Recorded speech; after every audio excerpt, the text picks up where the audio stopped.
oh, and then be understanding That's at the same that's true, time. but that's true Shit don't work. sometimes. It's That's But tough like love, that's like I right? just want to applying add like to. you're applying a standard. I know you're trying to get in solar. Just one It's second. just about your You're trying point. to So apply a you're trying to apply a standard where it doesn't apply 100% of the time. So in some instances it's helpful, and in other instances it's harmful. So just Yeah, because it's helpful sometimes doesn't right. mean that this is how we're going to go about, carrying things out, having the standard, because again, more oftentimes than not, it's creating a problem. Now, like you said, in the house. Now, my mom and my sister had an issue. Issues where my sister wanted to maybe gain her independence earlier, stay out late, this, that, and the third. And all my mom did was push her away. Yeah, And that never changed. yeah. Well, that's what I mean. There's ways to go about certain situations, and there's no right or wrong. I mean, it's trial and error, right? It's just like if you have a daughter that is dating a guy that you hate, if every time she comes in a So house, applying that standard when it doesn't work most of the time is harmful. I know, Sorry. but Now, I'm you go saying, ahead, Zola. yeah, please. I'm sorry. yeah, I just wanted to add on Elijah's point. He's spot on that Elijah's been in this a long time, and you can hear that he's had these with. It's a loving encounter. You're trying to get someone else to open their eyes and see something, but they don't see it that way. Like the messenger, Mm, and eventually you realize, and I've also come to that point now, is that the only person you need to change in this world is you. It's like when you play golf, it's your swing. Now, guys get out there and say, oh, but the ball always goes in the trees, or it goes always left or right or whatever. It's your swing. It's how you stand and address that ball that will determine where that ball goes.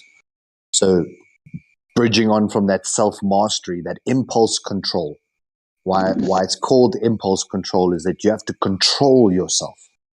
It's not impulse management that you just manage it like it's easy.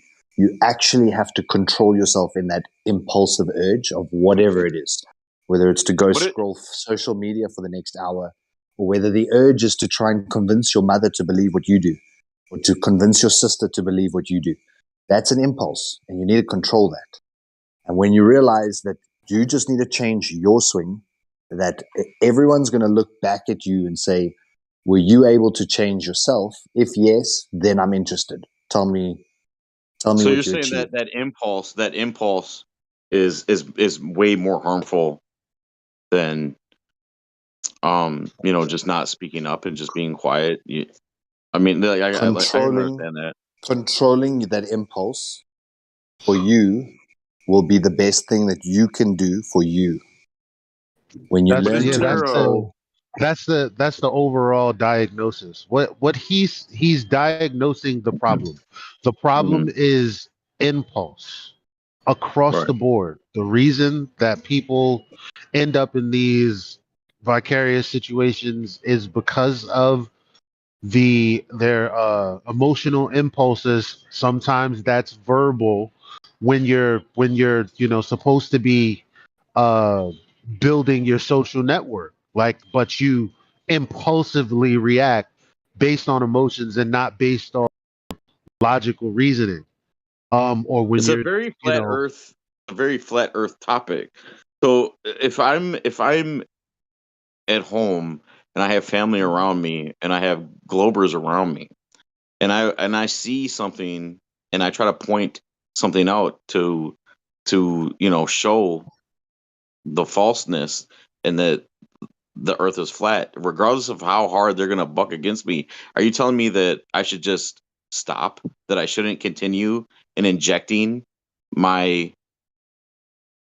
what I yes, know to be true? Like, should I stop? I shouldn't keep pushing that on them. I should just right, because the problem lies within them. That's what we keep missing, because we happen to be a people who have, looked up and realized that we kind of happen to think along the same lines, because there's something in reality that's not right.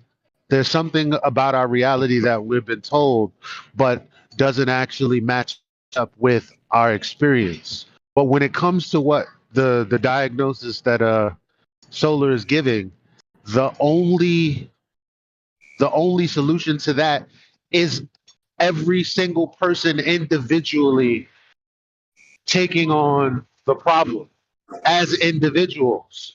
It's not the kind of problem that you can fix. It's not that kind of problem. It's just unfortunate for those of us who have woken up to the truth about it all. Other people that want to reject it, don't want to hear it, don't have the time for it. That's unfortunate, but But I it's shouldn't their stop. I problem. shouldn't stop trying, right? Like for You example, can just do let me whatever you let me give want. you an Have you ever example. pushed a girl away? Have you ever pushed a girl away before? Oh yeah, absolutely. Yeah, of course. Okay. So how has persevering helped in that situation? Like, describe it. Not maybe don't you don't have to go into detail, Oh but no, yeah, no, you, no, no, no. Yeah, I get it's you. I get, I because get, it's the I get, same I get logic. what you're saying. It doesn't help. It pushes them further away. But my idea and my thinking is, like, for example, my nephew, he's a total globe head, but he's young and he doesn't know. He doesn't know shit. But every time he's around, I try to inject little nuggets of knowledge for him, and I know he hates it. But I feel like eventually, over the years, one day he might wake up, and then he's going to look back at me and have a special place in his heart for me, even though he doesn't Yeah, maybe. now. You know what I mean? So if I can just add to this, you're I can hear the passion in your voice. Mhm. So no one here is telling you to not be passionate about this. So if you feel compelled to go and speak to people about it, go speak to the people. In my personal experience, anytime I've addressed a group of people, there's a group mentality whereby consensus rules. And if 5 out of 6 people in that group all agree that you're a moron, Yeah. suddenly they take nothing that you say as actual value. Yet getting one on one, like you said with your nephew, one on one progresses the conversation because you actually Right. get an honest person in that engagement. So I realized group settings is not normally where I want to bring up this topic. It's when I find the one in the group who's slightly curious or has the mind that can understand logic, then I'll sort of plant 1 or 2 seeds. But exactly like Elijah said, pushing a girlfriend away, it's the same thing with new Christians. New Christians want to go out there and they want to convert people so that they can have little badges on their wall of I converted 10 people this week or 15 people this week. Whereas when you realize that you're of the creator, that you're there to sow the seed and he waters that seed and allows it to germinate at his speed. So then it's not so much about in that one engagement, I need to make them see and they have to agree with what I'm saying. It's about just plant that seed in a loving way that the seed actually takes root and then nurture it over the coming weeks with maybe a follow up, sending them maybe some video or some link that they can research about it. But doing Yeah, I could give an the example. calm approach rather than an impulsive, because like you were saying, they drop something and it's usually bait. They're dropping a piece of bait and you're biting it. And as you bite the bait, it's now an impulsive reaction. And often it's not a well calculated approach to the subject. It just happens to be the topic that was on the table at that moment. And Yeah. then Mhm. you go into it with like aggression. Say what? I can give it a personal example. Oh well. Uh, Oh, please go ahead. so Yeah, I so was what done. he means, like taking the bait, right? So and I used to, back when I was still trying to prove this all to myself, right?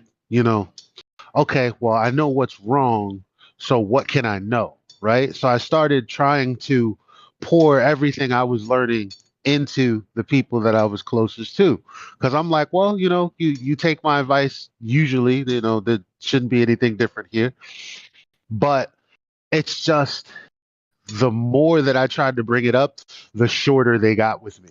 To the point where it's like certain keywords would trigger a response of, don't want to talk about it, don't want to hear it. It just got shorter and shorter until it was like, no longer, this is a topic that just can't be broached. So these little would be, even though they don't want to talk about it, they'll say something like, oh, there's like a comment that, such and such. Oh, did you see that article about the new rockets and blah blah blah? Huh. I started responding like, yeah. Hmm. Oh, okay. Yeah, I know how you feel about it. Oh, do you? Oh, Isn't okay. it worth it though if you get that one? So no, I'm but sorry. here's the thing. Here's the thing. I wasn't getting any results when I was pushing. So that's how I started being very flippant. Just, oh yeah, you read that article? Oh, I don't believe. Look at this shit that they. You believe that they put this drone on Mars? Huh? I don't know. What do you think? You mean controlling your And impulse?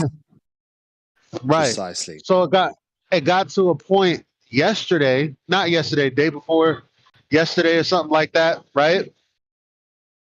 Because I can't just go, the moon is fake. Because what do I mean by that? Do they know what I mean? Because ultimately, people are typically wired to, again, impulsively respond. So they're putting the pieces together on what they think you mean, and then they respond to that. So I can't say space is fake. I have to say, well, here's the story about what it is, and I don't believe that.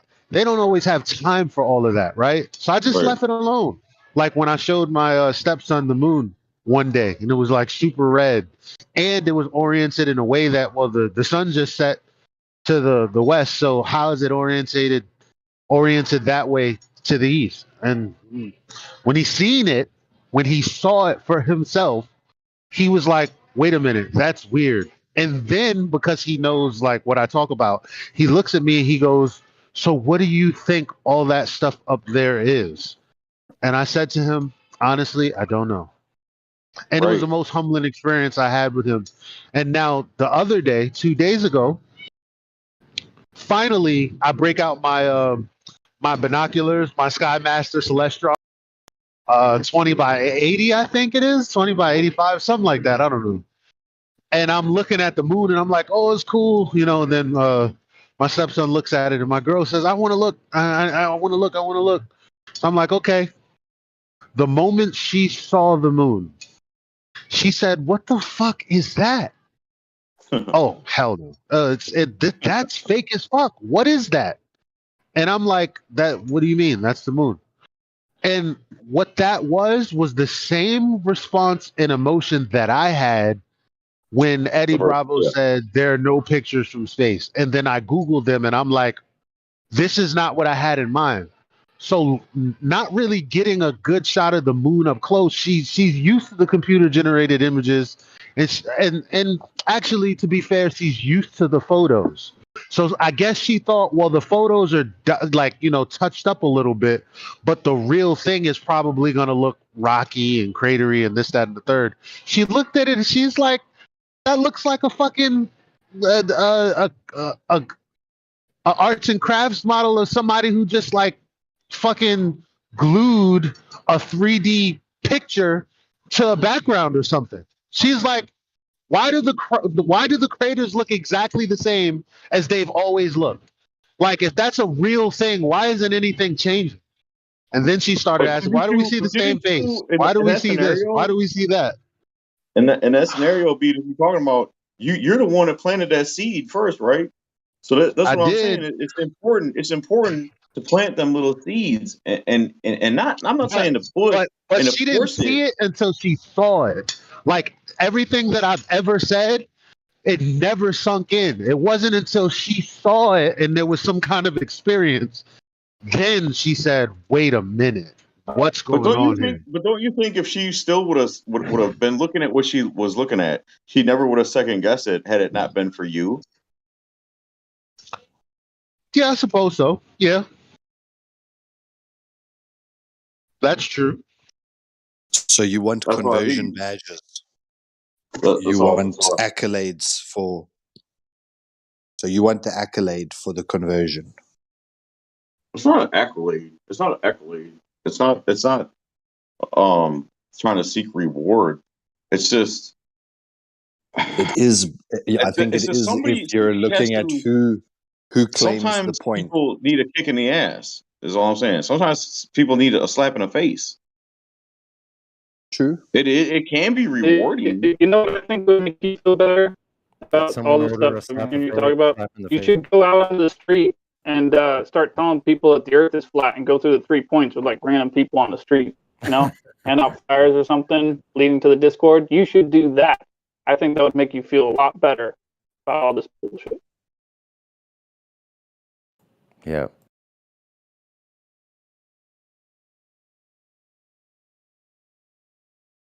Now, see, I'm just going to say something now that there's an opening. One of the most depressing places I have ever been is Martin Luther King Boulevard in Portland, Oregon, right outside of the Morrison Inpatient Center.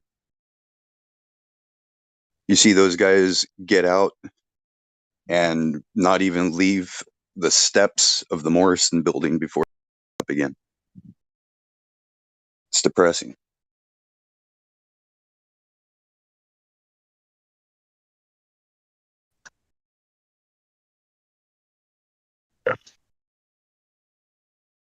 But the common problem lies, those people never wanted help in the first place. The only reason why they went to the Morrison Center is because a judge ordered them to. Right? Well, I don't know. That's kind of a tricky thing because I feel like nobody. I don't think anybody really wants to be a junkie. It's just an uncontrollable urge that they can't kick by themselves. So Yeah, I feel You like gotta they want their help. life They is need help. painful, right? Yeah, their It's life just is how painful, do so they you anesthetize facilitate? themselves. How do you on an individual basis? How do you give every person the help and the strength that they're needing to help themselves be better? It's not universal. It's not the same. It's not the same solution for every individual person that is on drugs. It's you know it's But heroin drug, yeah, is massively debilitating, massively demoralizing. Yeah, it basically takes away all your natural and healthy compulsions to look after yourself and those around you. It has a very clear and distinct mechanical effect on the human health, yeah, which you can't look at these people and say, why aren't you motivated? Why don't you try and pull yourself out? They're in a completely different place, both in mind and body, to you and I. By the time they get that bad, they're not functioning. They're zombified by it in many respects. Yeah, they do cognitive ability to communicate with people around them and to interact, even if it's just basically stealing and robbing shit to get what they need. But they're not functioning healthy human beings in any sense. So yeah. Isn't it also if you're in that state, somebody that's in that state in itself, is it not some form of cry for help? Because it is a form of suicide. Well, yes, I mean, Well, I think you ask those people in the situation what they're doing. There's a massive delusional part of aspect to their lives. They don't see themselves in the trouble that everyone else around them sees them in, and that's the same thing. Alcoholics, though, isn't it? Let's be honest. Or gamblers, excessive gamblers who are frittering away their entire family fortune. There's a part of them that's just switching off a chunk of reality. But I see it. Yeah, I see it like every day you'll see certain accidents on the road, and some people can look at about 5 or 6 vehicles ahead, and they can see that something's happened up ahead, and then they start slowing down.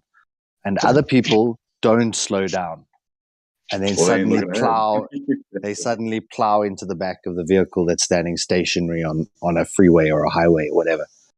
They're And looking at Seen that their happen. phone. Right. it's like there's so many different types of people, and like you just said now, those people they can't see the danger they're in, and they can't see that they're speeding towards the edge of a cliff.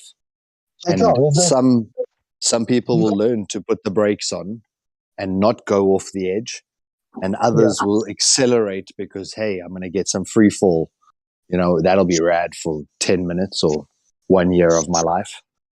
Yeah, But I exactly. feel like every junkie that becomes a junkie, they know the dangers of drugs before they do drugs. Like, Yeah, you know but what I mean? They know that it could lead them down but that understand path. that you've got to take into consideration a lot of these people are in a gradual, slow social immobility. There's a Right. societal.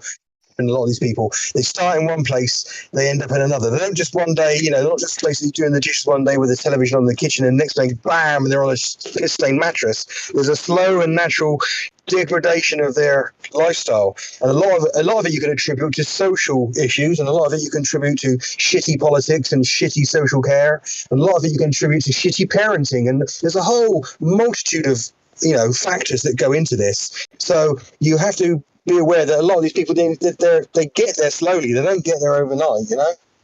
Yeah. Yeah, I understand. It's really these things are complicated, and saying, "Oh, ban this, legalize that, do this, do that." No, you can't bludgeon a better solution out of a lot of these situations because they're so complicated.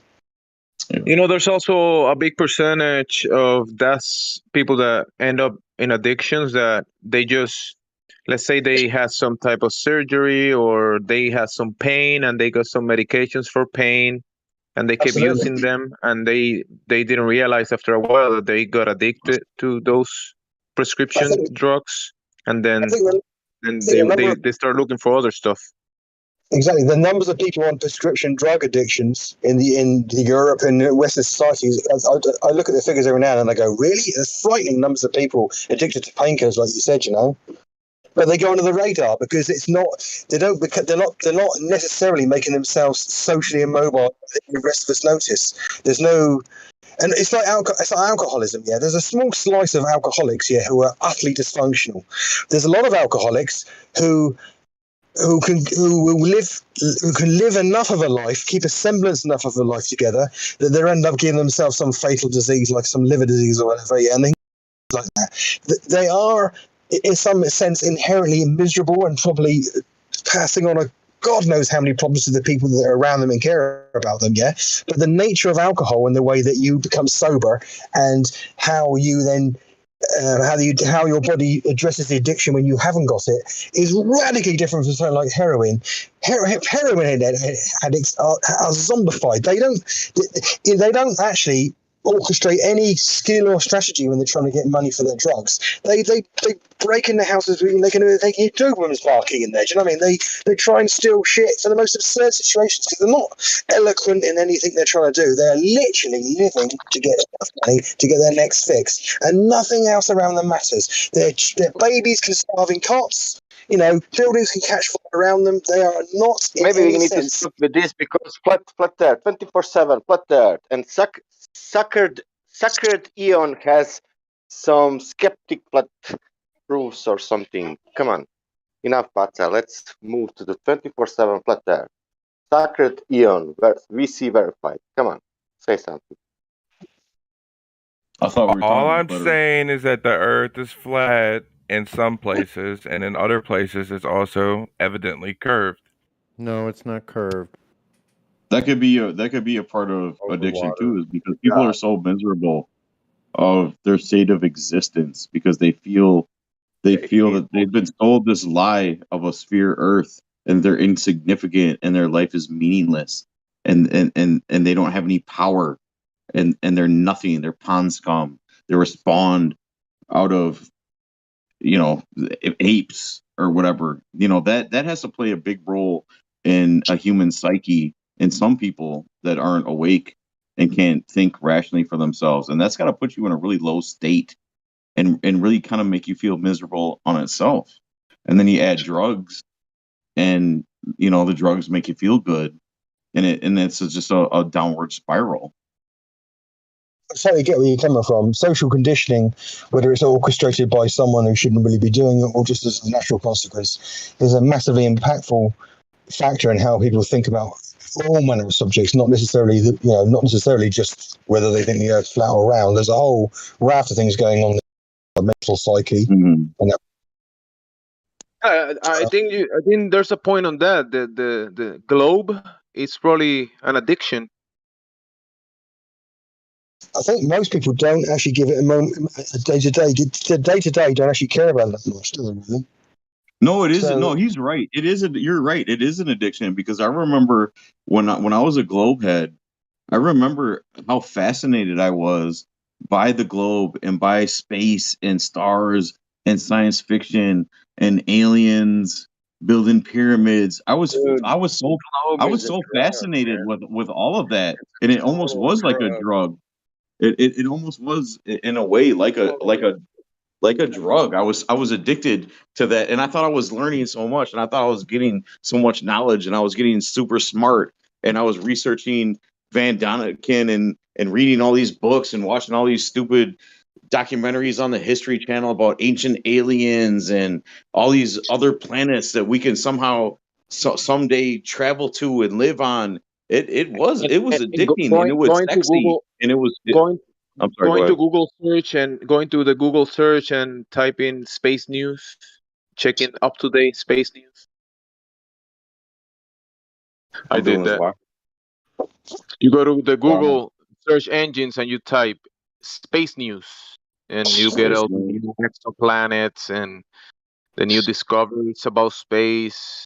Yeah, that was addicting. Hey, Uranus smells like farts, and I can't believe it. It's amazing. They said it in the news. I know. That's why I'm. It's like This ridiculous. says Oh, this no, says fuck. Must be real. out of control Chinese rocket on course to slam into the moon. I saw it on CNN. It must be true. But yeah, anyway, you guys understand what I mean, though, right? Like even before, I mean, maybe some of you were always flat earthers, but I know there's a few people out there that loved Star Wars and Star Trek and the idea of traveling to distant worlds, and it's sexy, and and the way they promote it and make these beautiful movies, and I know. it's super appealing. It really is. But I then when think it's you because of the beautiful alien girls. That's why I think they really hooked on it. They can't get out. Oh, that- Honestly, you think I'm kidding, and you laugh because we all laugh. But yeah. if you knew how true that was, they're having a fantasy in their mind with some alien girl. It's a romance in space. Is literally they think. Well, it's the same thing of like of you traveling to another undeveloped country with bush people that aren't sophisticated and live in huts, and imagine going there and being almost godlike and able to take the most beautiful women. You know what I mean? It's the same kind of principle, It's right? It's the ridiculous. same Yeah, like man. God complex. I think the globe is the number one addiction out there. The globe is number one addiction. We got to get these people off the globe, man. Yeah, We got to do it. get off the globe. Well, Yeah, gotta tell those Globers they're not gonna get the space pussy ever. never, I never know. gonna No get it. Facebook. Never gonna get it. Yeah. See a video going with some alien girls. You Never made gonna me get spit my coffee out. You fuck. see down there, let alone in space. it. No You know alien. what's funny is No alien all, girls were harmed in the making of this video. all those alien girls Captain Kirk was getting with, why they all have double D's? No matter what planet he was on, they all had double D's. No matter what, they're yellow, green, and orange. All them girls had double D's instead of double D's. Yeah, I've discovered a disturbing trend. These people that just make fun of flat Earth and they don't ever look into anything, right? They always sit there and say, like, especially females, right? They'll sit there and say, "Well, I don't care. I'm gonna fuck me an alien." It's like, yeah, What country is he from? Yeah. Why don't you hurry up and go find someone? It's been fucking 15 years of you looking for someone. Come on, now. You live in New York. What the hell is your problem, lady? You know, it's like, and they just don't understand that, you know, what they're doing is destroying their own spirit, their own soul, their own essence by thinking wrongly about this shit. I mean, they won't even put themselves forward to find a human relationship with somebody that lives next to them. They would rather sit there and create some fantasy in their fucking mind about some fucking alien. And they get pissed off when you call them demons. I really think that Globe Earth, that whole lie is, I think it is crumbling, and I think we are having an impact on a very small, slow scale, because I think that's why the government is ramping up on this alien disclosure crap. They're constantly, I mean, every day you could go on any news outlet and you will see some crap about UFOs or how the government is releasing this info and their intel on UFOs and aliens. I think part of that is our impact on reaching people. I think that's their battle and their fight against us is, and that's the pushback is that pushing of aliens and UFOs and trying to say that okay, the government now does acknowledge that UFOs are real. I think that's a credit to a lot of us out there in the flat Earth um Yeah, sphere.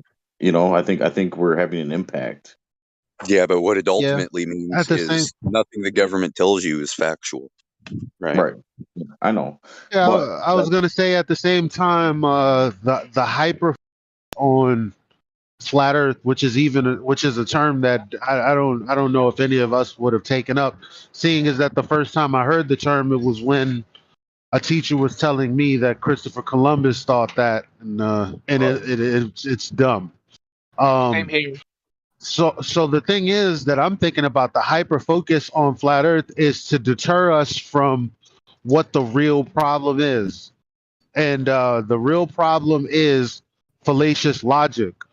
Now, how does fallacious logic creep into the human conscious? Well, when you're watching TV, the program that has interactions between people who are informing you on how to be socially, informing you on the language you'll be using, showing you how to equip yourself for an argument against another person.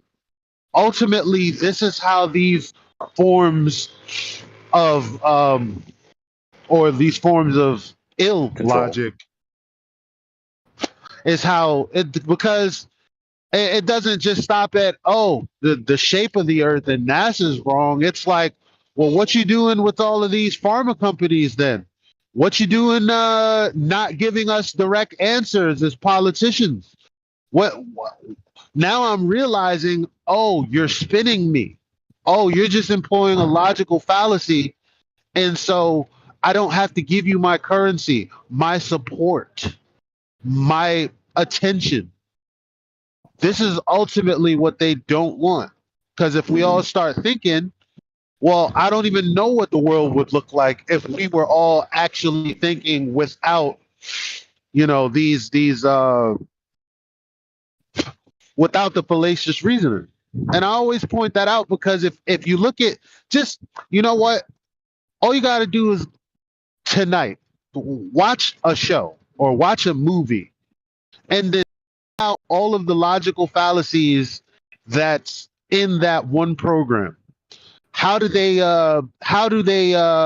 tackle complex situations? What is the critical thinking like? And you'll begin to realize, wow, it's almost scripted to be completely propaganda or dumb. Like the person with the most non-scientific answer is the one that's the most smart. Mhm.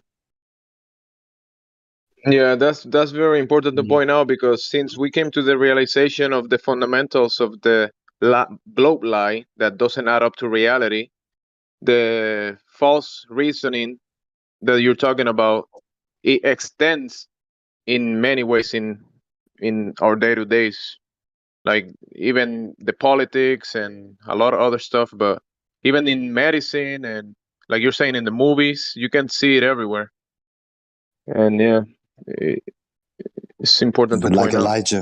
like Elijah said, almost every second show, they're battling the whole climate change or the overpopulation or some disease. So there's a lot of propaganda being spun as entertainment, programming you, and they even call it programming. Make sure that you've caught up on all your fantasy programming. reasoning.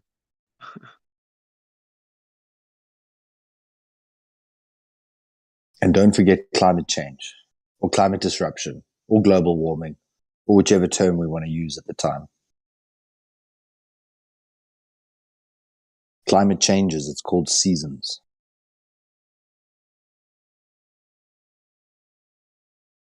If you watch anime, just go ahead and start to pay attention to how many times the intro to the show begins, in the stars. And then you see our home planet. And then it zooms into, as a matter of fact, how many movies do this? When New Line Cinemas or something where you're like it's out in the stars and then you can see the earth and then now it's this aerial view of a city, some drone footage or whatever it would be, and then it's all just there. It's just there.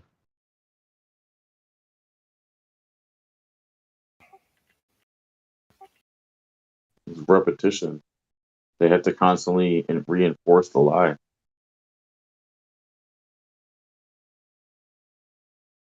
And it's super subliminal too. People don't see. They don't see. They do not. They can't see the lie in front of them. It's like magic, you can't. Because they don't know how to think. They don't know how to think through it. Like I can't even imagine how mentally draining it would be to try to think through this stuff when you're only equipped with fallacious reasoning. Like I really can't imagine it. When the only thing in your tool belt is logical fallacies, how do you begin to think your way through the clouds, through the smoke? I think this is what we see. You learn to string together all these stories from all these different characters, like one theory on this, one little reasoning on this, a little article on this, a little movie on this. Like they sprinkle it all together and tie it together. That's why we see such odd stories in here where we're going like, what the heck? Because they're just taking bits and pieces of every single piece of everything they've ever heard and string it all together. It's the weirdest religion I've ever seen. It's really amazing to me how we are so powerful in our mind. Our minds are so strong and so amazing, and we can create so much. But at the same time, we can be so easily manipulated. It's almost defies logic of how beautiful and perfect in a sense, in a way, man is, and our brains and what we can do when we use it. But at the same time, then how easily it can be manipulated. It's like I'm in awe sometimes. I'm in awe of the elite and the control that they have and the way they wield it and what they do. My mouth just drops to the floor constantly. I'm almost envious, and I I respect it, which it feels horrible because like having respect for the devil and being like um I don't know, I'm just awestruck. I don't know, man. It's unbelievable. You can only deceive those who are already deceiving themselves.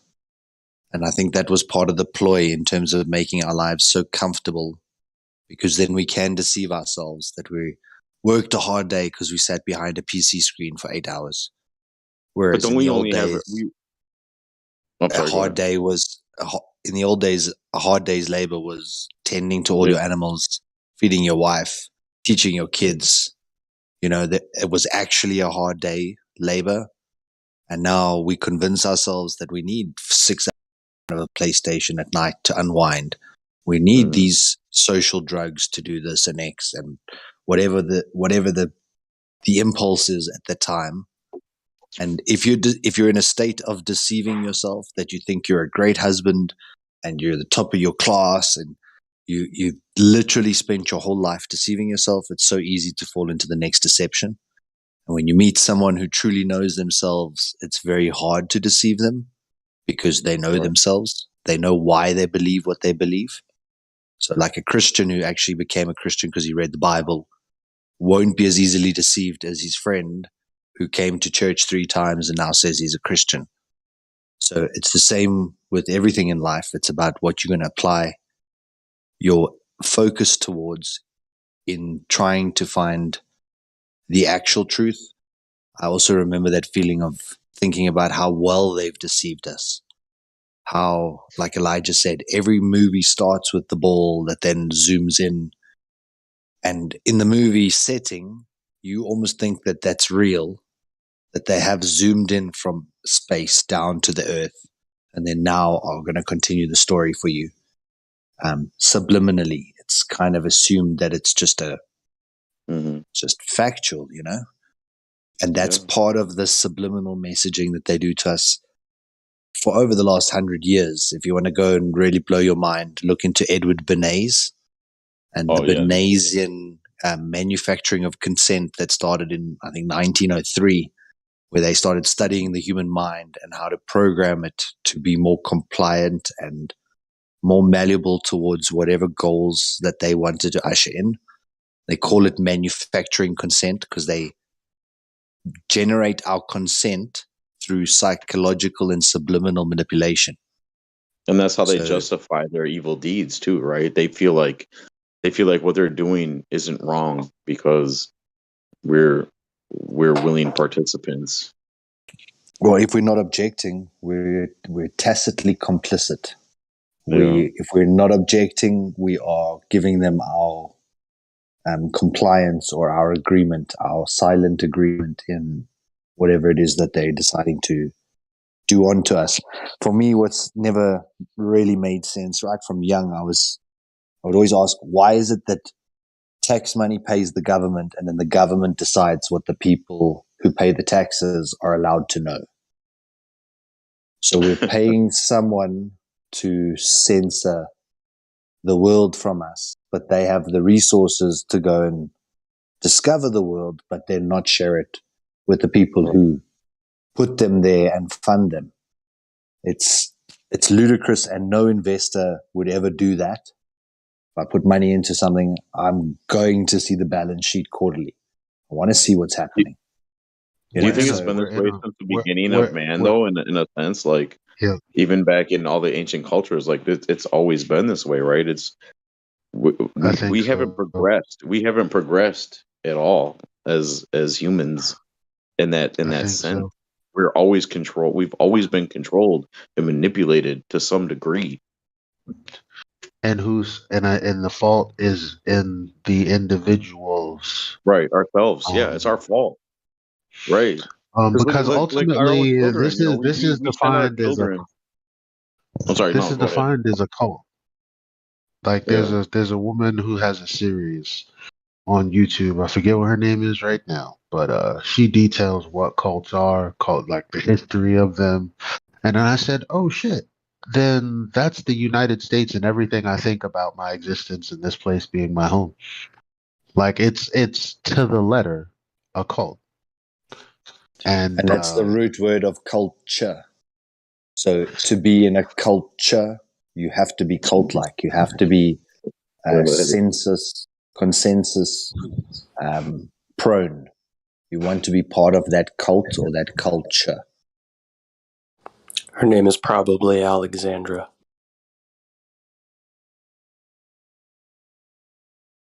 Okay. Do you think there's actually ever been a true uprising on this earth of the establishment that's in established now and in control now? Are they the same establishment that was in control 100 years ago, 200 years Nah, ago? unless Is it? Are unless they? it's metaphysical, unless we're just playing out something So greater that we it's not can't. a bloodline. It's not a bloodline thing. In order to be in the I club, you have mean, to be. some people I think say so, but there are people such as Meme and myself who think that it might just be the human condition. Yeah. Might just be that. We well, have these some of these because again, the plans are story that we have multi-spectral. about families, these stories that we have, like, because I mean, we forget we have a very small amount of experience, and everything else is kind of told to us in a Right. story. There's a very small amount, well, small percentage of things that we can actually verify. And it just so happens that all the stories of the world and the histories of the world and all of this does fall into that category. But this is where most people get off the train because they still want to hold some things dear. Well, Mhm. it is what it is. I mean, but the idea that a family has been, reigning supreme for centuries. Well, I mean, it's a story. Could it be true? I suppose because it would line up and make sense with the narratives that I've seen in all the movies that have logically made sense because they were good movies to me. Yeah. But For do I example, actually the most know? I recent don't. the most recent being the Rockefellers, and how in the last 200 to 300 years that family has entrenched themselves in oil, pharmaceuticals, power, all the basics that drive society, and their net wealth is never disclosed. The last number close to $1 trillion within the family, Mhm. but yet they talk about the Forbes top 100 list. The richest man on the earth has 100 billion, or Bill Gates now. But effectively, the real family elites, that the ones that point at the, I don't know if you've ever seen the photo of Rockefeller Yeah. pointing at the chest of Charles, Oh, the Royal oh, my Charles, what's bad. his Sorry. name? Effectively, this Rockefeller is talking down to the Prince of England as though he's a naughty schoolboy. Oh, that's a Mhm. Rothschild, Yeah. I think. But yeah, I got your point. Yeah. Yeah. I think it was. Yeah, sorry. It's Yeah. the French I was going to Rothschild. say Yeah. Rothschild. I didn't want to interrupt, but that is. It makes me wonder. Is it even possible to change it? I don't. I really, honestly, don't think that it's ever going to change. I don't think we can overcome and uplift and change the system as hard as we try and as hard as we sit here and we talk to each other and try to awaken people. I think the stronghold it's too Well, strong. I don't think it's possible. I think it's always gonna, because it feels like it's always been this way. Tupac said that that's just the way it is. Yeah. Yeah. And I was when you not when you expecting listen that. to when you But it listen makes me to think that about song, biblical. It Can't makes me argue think wait, with wait, about wait, that. wait, biblical. It wait, makes wait, me think before we biblically go too. deeper, before Yeah. we get into that part, when you hear that's just the way. What's the name of change? Is it changes? Yeah, I think Changes. it's That's change. the way Yeah. it is. Oh yeah. Yeah. And still, I see no changes. All I see is racist faces. Even the Right. That's propaganda of it all horrible. is it's all in there. Like, Yeah. you know, and I'm just thinking, well, that's as far back as I can experience through somebody else's artistic expression. Mhm. And there literally is nothing different. You got Marvin Gaye's "What's Going On," and then like Usher just did like a new like revamped version, and I'm like, "What's going on?" Is you're saying the same shit Marvin Gaye said, and none of you motherfuckers are talking about how the Earth is a Right. level plane and how we're straight up being lied to. So ultimately, But Exactly. It's like we're stuck I in don't think we're stuck anything's in like ever this. changed or is going to either. So what Yeah. does that mean if we're created and we're here for a reason? That's an interesting question. Yeah, and that's what I was trying to get at. I think you're right. It that's the question I think about, because if it's always going to be this way, it brings me back to the Bible and the fact that Lucifer is the king of the earth. He rules.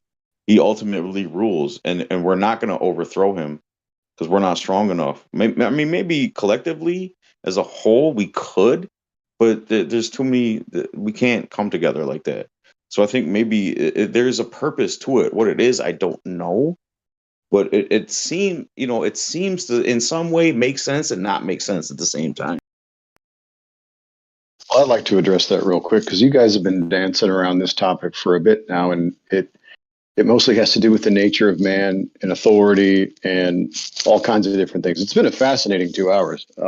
But if there is a creator, right, and that's what the logical deduction just from this particular topic of the flat earth brings people to, is that, well, obviously there had to be a first cause of what we call this earth, this life, everything that we see and do. And so if he created it, he creates the laws. And so if he makes the laws, then if you abide by his law, then you are within good standing with him. But he doesn't present himself that way. He presents himself as a father, not a tyrant, right? He gives people a chance. The picture that the Bible paints is that the father gives his children a choice. He instructs them of the rules. He asks them to follow them. They disobey. They take their authority for themselves and make themselves God, and then basically just spend everything, their inheritance, their life here on themselves, right? This is the picture that's painted. So God gives us free will. He also gives us the alternative as well. You know, you say, well, Satan's the king of the earth or the ruler of this world, which is sort of true, but that's been handed over to Christ as well. But his role is to give you the alternative. The alternative is you serve yourself, you please yourself, and the repercussions for that is death, right? Misery. You lose your life. I think, Elijah, you said that earlier. God says, you live life my way because I make the rules. I was the creator. I made you. I gave you life. And you do it my way. You have eternal life. And that's really the only dichotomy. Now, the other picture that's painted is there's a wide and a narrow path. The wide path is where most people go. They take their authority from God and say, I'm God. I'm going to live life my way. And therefore, they reap their own destruction. Very few are the ones who love God, do life his way, and reap not only life and peace on this earth, but the next life to come, because we are eternal one way or the other. Do angels have free will or no? Do they not have free will? According to the scripture, they're in heaven with the angels, so even they were given free reign to make the decision on which team they were going to play. Right. Okay. Yeah. Man.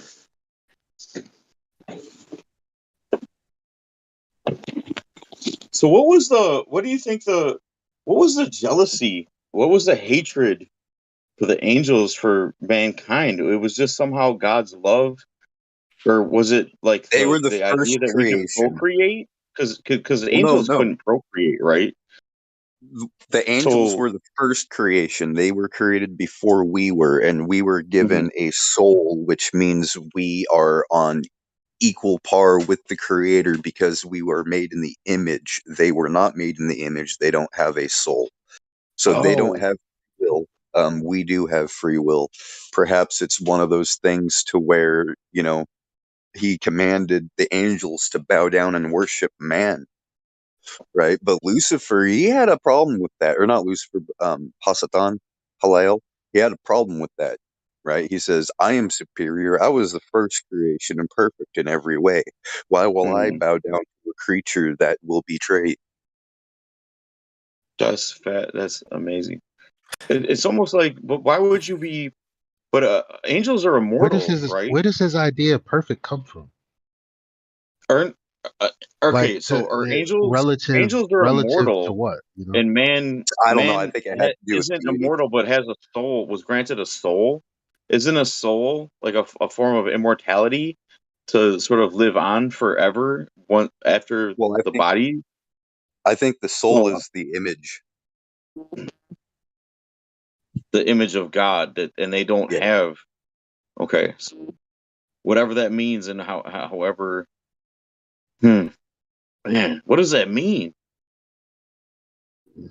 Yeah, What does that? I don't know What is either. what?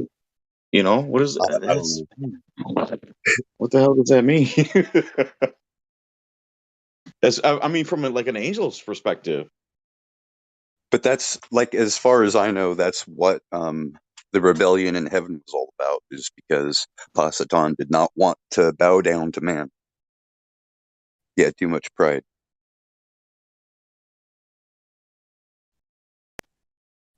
Didn't it seems kind of silly that, I mean, the creator, what, I mean, would he, it's, does he not, is everything not known before he creates it? Like the outcome, and like he had to have known, right, that Lucifer I don't would turn know. on him, or you know what I mean? Like, When people say he's all knowing, yeah, um, now I haven't gotten as far as I want to get in the scripture yet. But I'm realizing that a lot of euphemisms and a lot of sayings and things that it's people taken out of said, context, is they what you're came up, saying. they no, not even, it's just not in there. Like they just came up with shit themselves. And yes, there's Oh, also a lot of instances where yes, it's things are taken out of context, and but they're like this all knowing. I don't know in what, where the, I don't know where that comes from. Of course, somebody could give me a scripture. I'm sure they would know, but the idea, without reading and just hearing from preachers or other people, like when I hear that he's all knowing, I'm assuming that means he knows the beginning and the end and yada yada yada yada yada. And I don't know if that's a straw man or not. You know what I mean? Like I yeah, don't know if the Bible says that. I, right. all knowing could mean, I mean, he knows every nook and cranny and ounce of his creation. He knows, certain avenues and different ways things could go, like a person who's playing chess. But perhaps there is, perhaps it's not set in stone, like he does it. If you're looking at the context, especially early in the Bible, it does sense that he would know specifically what's going on when he's peeved at the Hebrew Israelites for not, having faith in him after having done a number of things for them. Yeah, the Yeah, word in the theological spheres is omniscient, and omniscient means knowing everything. And then I think it goes to the definition of what is everything, like you were saying. right. But if he Omniscient, knows omnipresent. everything, Well, isn't that yeah, that's one of the things that I think about, because I think, okay, so if he knows the end, I mean, don't you know the middle too? I mean, But granted, who? But he what does gave that yeah, mean? angels and but the everyone free victory is will, his. But the but victory is his. The story's already right, written. He knows the yeah, outcome, regardless, and he wins. right, So I think part of this whole free will thing, if we had free will but no temptation, would that truly be free will? And I think yeah, he also yeah. realized that. So it's almost as though we needed the nighttime to enjoy the day. We needed the cold to enjoy the warmth. We need So you the think that's evil the? to So I was just understand going to the ask you, good. well, why would he? Why is that important? And you think that's the reason, is to It's appreciate, to this whole realm is a dichotomy of, we have high tide and low tide. Everything's breathing. The air moves. The system is dynamic. It's changing, and it's generally sort of half and half. So the tide comes in for half the time, and then the tide goes out for half the time. And you have day and night for half the time. roughly Well, speaking. because of So us, right? Because we're here. I mean, if we weren't here, no, would the so Earth even exist? in the creation, day one was he raised the land from the water. Day two, he separated the darkness from the light. On day four, he only created the sun. And on all of those days, it was the evening and the morning of the first day, the evening and the morning of the second day. So that process was always part of the design. Why was there darkness? Who created the darkness? God.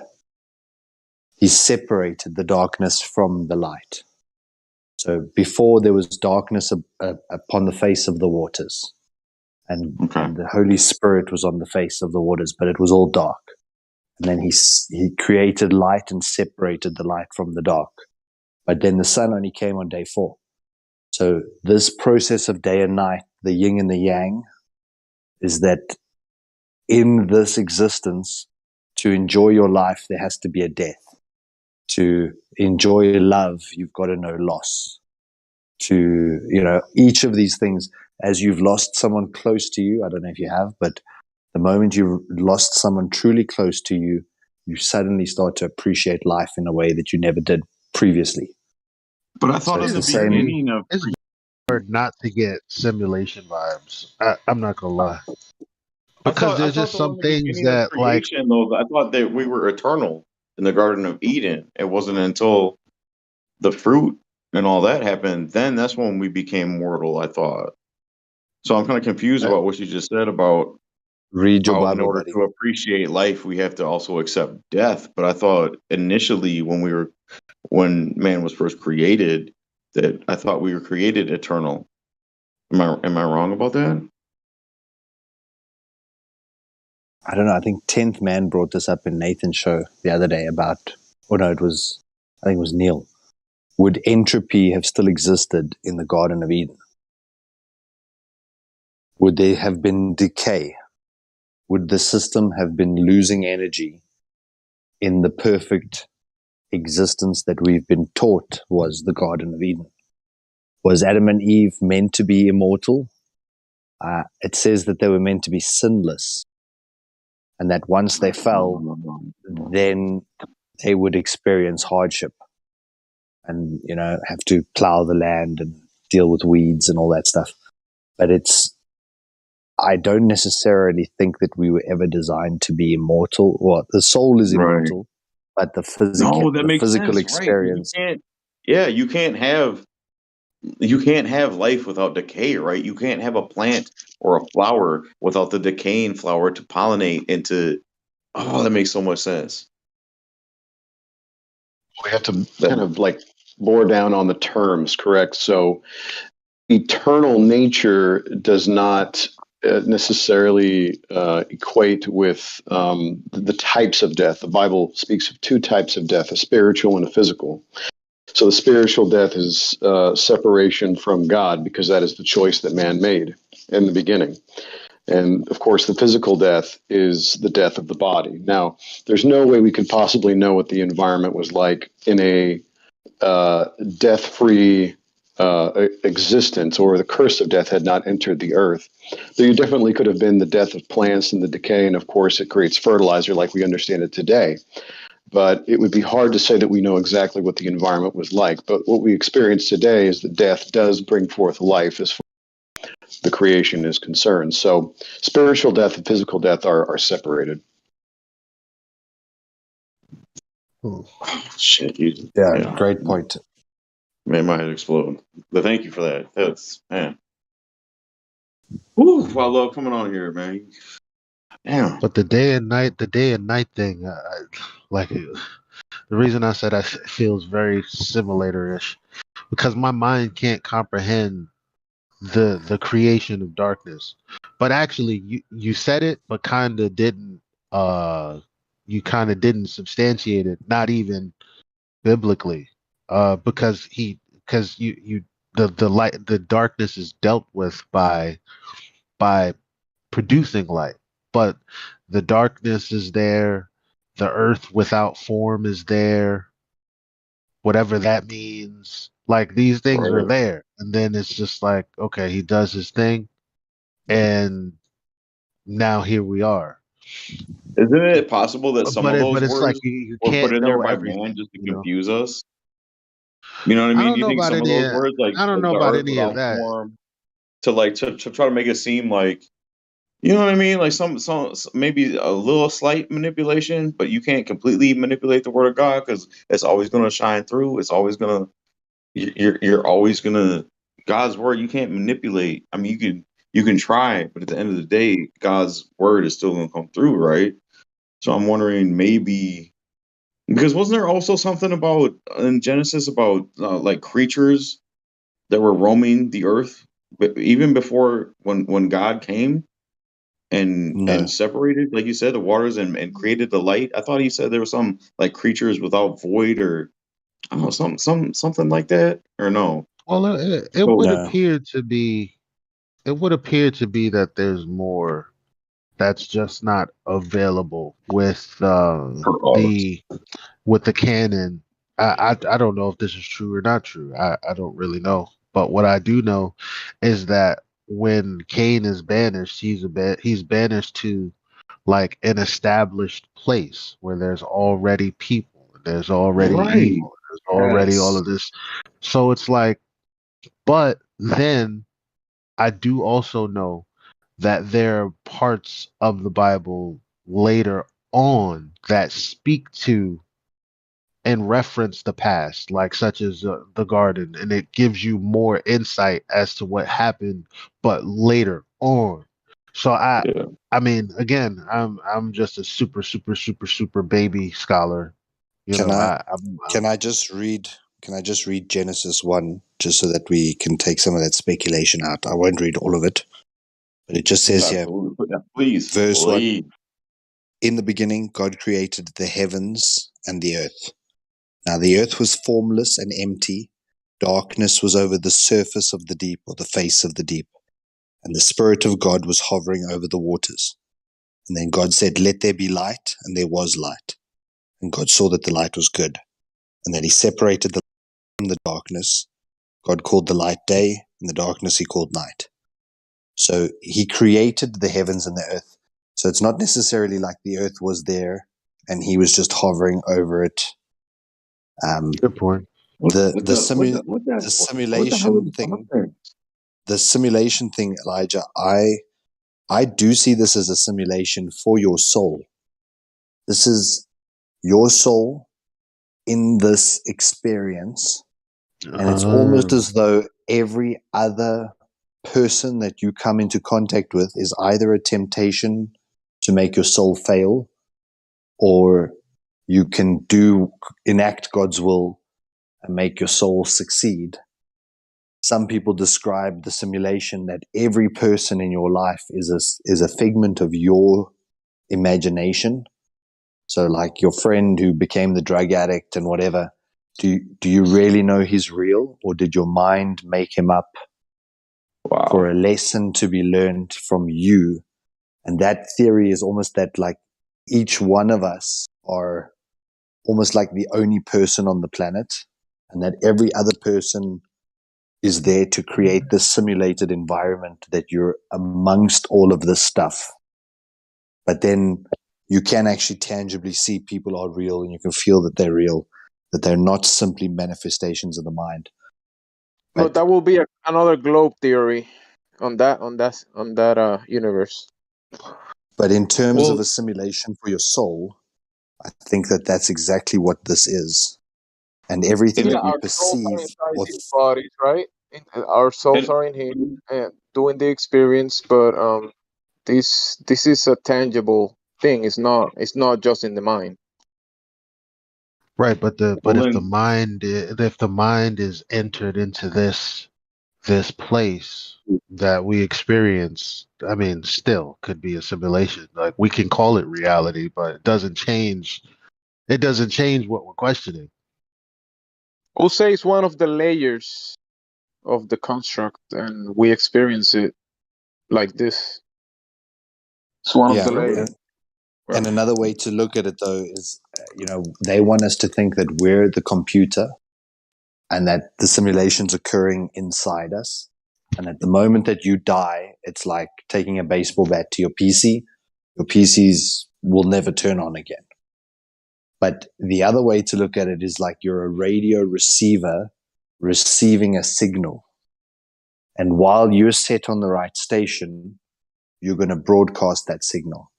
The moment the radio breaks doesn't mean the signal has disappeared. It just means the signal can no longer be received on that human body physical representation of you, but your signal continues and can still then be received in other areas. But the actual meat sack that you were in previously, what was receiving your signal, can no longer receive that signal.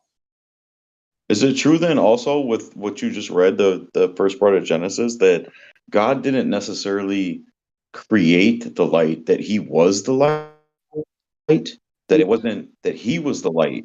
You know what I mean? It was darkness until he arrived and he's the light. But where was he before the darkness and the void? Like, I'm confused. What was happening, in that darkness and in that void? So, do you any of you guys have kids? You guys got don't kids? have I don't. Okay. Yeah. I don't have a farm, so I don't have a farm, so I don't have goats. All right, fine. I have children. Offspring. Is that good for you? I got family. MC. Okay. I do have a 100-pound German Shepherd. That's a big ass baby, but I ain't got no kids. All right. So typically, as a dad, right, as a father, there are things that you will tell your kids on a need to know basis, right? Because you're exceedingly more wise and you've been around a lot longer, and so you know how things work, but they may not. What's important to have them understand are the things that keep them safe, essentially, most of the time. So the scripture that we have is in some ways just a need to know basis explanation of how things started, how things went wrong, and then everything leading up to today, right? And then the solution essentially to all that. So it's good to ask these questions. It's just the thing about God is he is so mysterious and so powerful that we probably wouldn't be able to fit it into our head, nor do we need to at this time. What we do need to know is who made it, sort of how it was done, and then, kind of everything that comes after that. That's why the flat earth is a great topic, because once you show people that there is an intent behind their existence and their creator is purposeful in it, and that they're not living in this obscure vacuum of nothingness, then they can actually start to kind of dig into, well, then who is he and what is my responsibility to him and why am I here? Okay, but why is that important when the Earth measures flat? Oh yeah, I think what you said. Thank you for that. That's I like that. Definitely, I agree. Cool. So can we take that to biblical then, please? You guys have been talking about this for quite some time. Yeah, you've been quiet, so if you want to bring another topic instead of complaining, you can bring another topic. But don't get mad, dude. I'm right. It's good that someone is saying something and talking at the moment. You don't have to be that rude. See, you're getting emotions involved. This is a flat Earth server, dude. I don't know what you want me to do. No, Here's it's the okay. thing. Well, we're talking about potentially, origins and how we got here. Stuff Not we don't know. necessarily biblical. Like we didn't start, bringing up like different verses from various, and it's kind of You read different. Genesis, but maybe you're right. Yeah, And Genesis. it's totally fine. In relation to this place being created. right? Okay, and I get it, and I don't want to have to be a dick about it, but like we had a huge fight But about you can this mute months yourself. ago. You don't want to talk about it. Mute yourself, or I'll mute you. I'll mute you for now, because since you don't want to talk about it, just stay muted. I don't know. I just kind of felt like we weren't necessarily talking about scripture and about, I don't know. I didn't think it was too crazy where we're like, well, God wants you to do this and that and da da da da da da. Well, like, in fact, we're just questioning what's being said in Genesis itself, like trying to figure out, well, how does this work with that, and yada yada. Here's the thing, guys. We won't know anything about anything until the completion of everything, when everything is revealed. So sitting here and speculating about it isn't really helping things. So, Bro, he about spoke the about mystery. relationship between father and child, and family and the way things go. Trying to go through the experience, and that's something that we actually experience. There's no speculation about being a father. I'm not talking about that. I'm talking about the Yeah, but I'm origin. telling the other guy complaining about the guy talking about being a father and the experience that we have like that and relating it to that because that's real. Fathers exist, mothers, and the process of doing that job that we're doing here is there's no speculation about doing that. Yeah, that's now considered hate speech. I don't know if you've seen, but there's a couple of states in the US now that want to remove the word mother and father and make it legal guardian or guardian so that it can incorporate male and male households and female and the other I 72 appreciate that genders. conversation, but could Yeah, we well, please not take it when it there? comes to that and they want to use words against us, then I'm just going to call them retarded ass gay homosexual leadership. Useless. Yeah, it blew my mind. Like, how can mother and father be considered hate speech? But it's apparently getting passed. So, Yeah, Well, it's especially because in the you have modern these freaks discourse. that think they can be whatever they want. It's a mental Well, disorder. it starts with, you can't exclude certain people because not everybody has a mother, not everybody has a father. Some people only have a mother, and their father dipped out and left them, and they aren't around, so they don't want to make the kids whose fathers Whose abandoned fault? them. Whose They fault don't and want is it? them to some It's feel not the and bad. some father's people fault. It's can't the mother's and fault. some people can't walk. So, should Yeah, we now ban the right. word walk Hey, because you're some people can't do it? preaching to the choir, bro. You're preaching to the Yeah. choir. No, well, this inclusion or diversity, they want to promote diversity by restricting diversity. So Yeah. diversity of people matter, but diversity of ideas doesn't. And Yeah.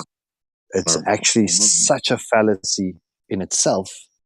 We need to be mindful of everybody else's feelings at the sacrifice of my own. And Yeah, and talking that's about that, I would like to know if says who that was speaking and was interrupted. Did you finish your point about what you were saying? Were you done? Says who? Yeah, I was done with that particular point. Thank you.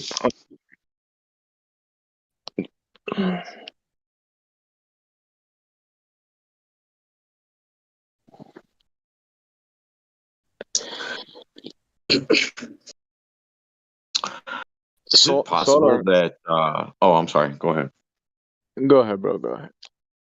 I was just thinking about what we were talking about in biblical terms earlier about, and I got to thinking about all the different like tribes and I don't know what the proper term is, but there's so many different bloodlines, I guess, in the Bible, and I'm wondering if maybe the difference between a lot of us and our neighbors is that us people like us that are aware and can think critically and actually use our brain to the best of our each own abilities is are we maybe a separate tribe from the others that can't think and that are more susceptible to the brainwashing that we are? Are we inherently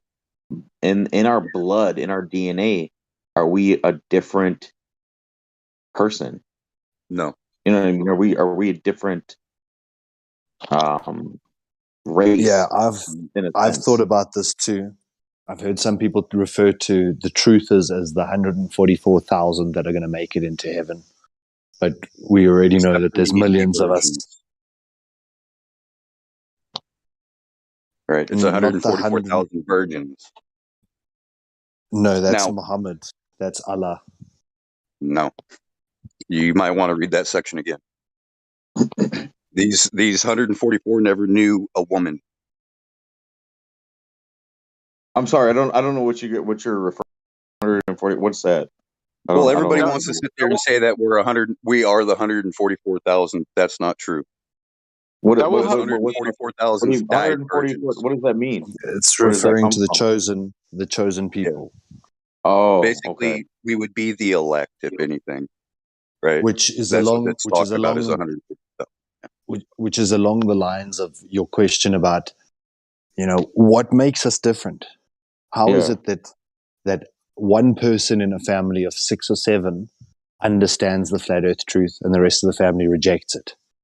You're all technically of a similar bloodline, but yet this one person could always see through the bullshit, had the discernment in their heart to actually see the truth.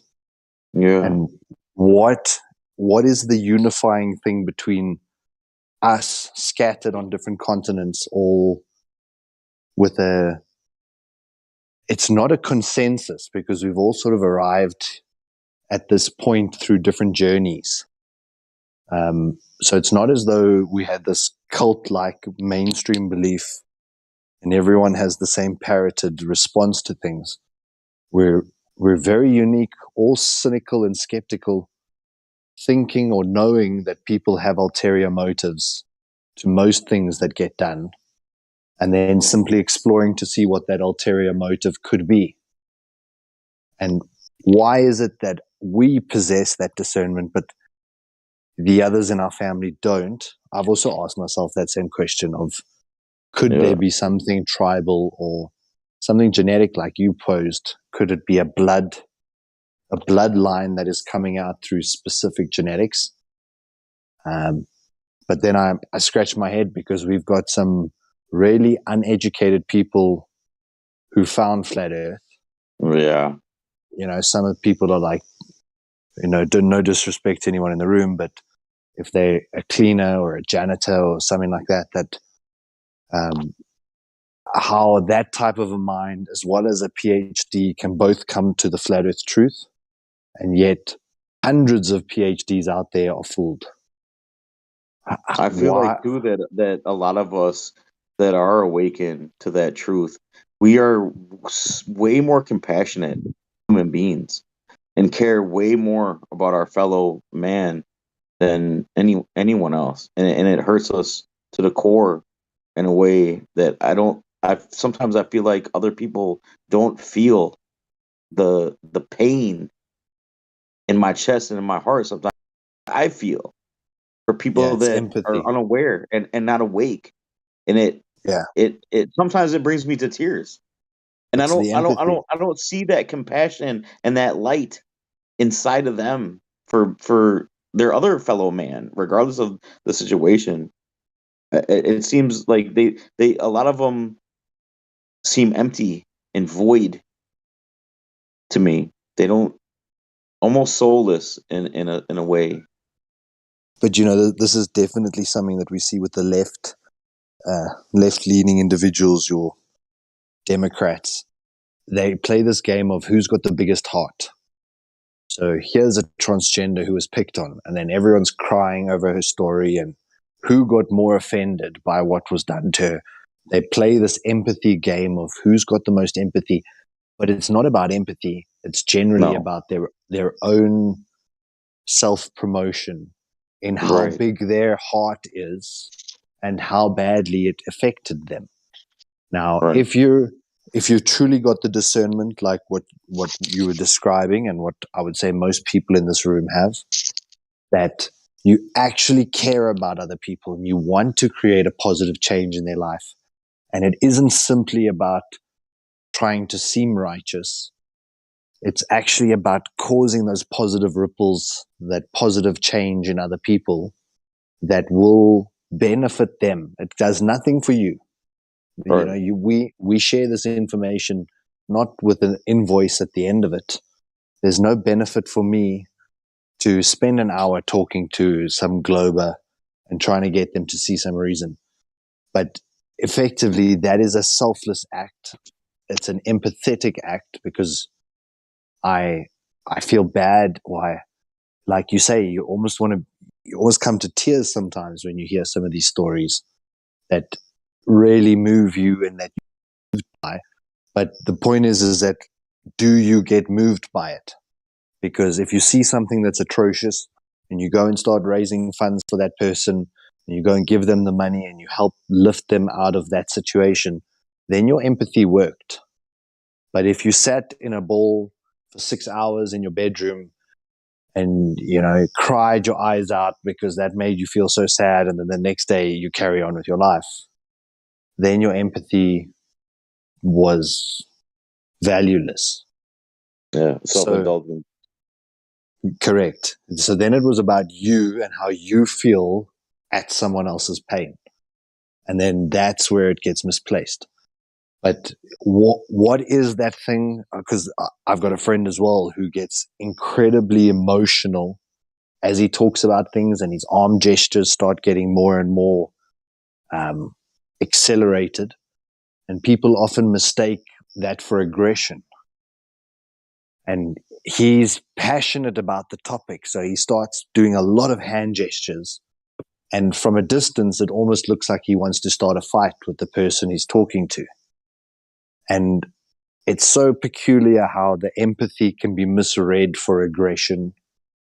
Like when you're really moved by the amount of abortions that are happening and you're trying to get someone else to understand it, they're just seeing you getting more and more aggressive, even though the root of that is empathy and that you want to try and help them see this point. So this life is, it's like we've each got to learn something. We were placed here for a purpose and to figure something out. Well, and that's one of the hardest lessons for me is, we're supposed to love thy neighbor and be compassionate. And it's really hard, especially in these days. I mean, it probably was always this way because there's always struggle and there's always people out there that want to do you harm. But when you try to, yeah, our message isn't, we're not seeking anything. We don't want anything from anyone. We just want to share the truth with people. That's all it is truth. I'm not looking for monetary gain or trying to trick someone to get something out of them. I just want to open their eyes. And when you try to talk to your neighbor and you see that just dead look that some people give you, and you realize that in a tight situation, like a Holocaust type situation, where if they had to turn on you to save themselves, in a heartbeat, they would turn on you instantly because you're that crazy kook next door who believes that the earth is flat. And it's really hard for me to be and maintain a compassionate bone in my body and not want to hate these people. I want to hate them. I want them to die. I want them to go away. I want to destroy them. But I know that's wrong. And it's really conflicting, set of emotions. Because I know in a second, if they had to choose, you feel like you know, this because the environment is this lie is being promoted, and the system is in place to have people behaving in the way it's happening these days, and lies and misinformation and all these things are being incentivized and promoted, and it's obviously wrong, but a lot of people still do it. That's why you feel like that, like you want to talk to your neighbor, and you think you just said that, oh, it's always been this way. I don't think so. I don't think things were always this way, the way they are at the moment. Because I remember a different time, and I know of a different time that things weren't the way they are right now. And on a psychological level, yeah, you're spot on, Jamesy, with what you said. But like deeper on that question, your anger towards your neighbor generally comes when someone is not listening to you. So if you're constantly talking to your family members and they just ignore you and ignore you and ignore you, you often act out to try and gain the attention back. And it's a natural reaction that when you talk to someone and they reject what you say, and then they look down at you like maybe you're lower intelligence or you've just completely, smoked the wrong bush, then I that don't think can it's like can the be natural state. demoralizing, It's which not the makes you, natural like you state say, to. want to kill them. It's not the natural state to try to prove people how reality works.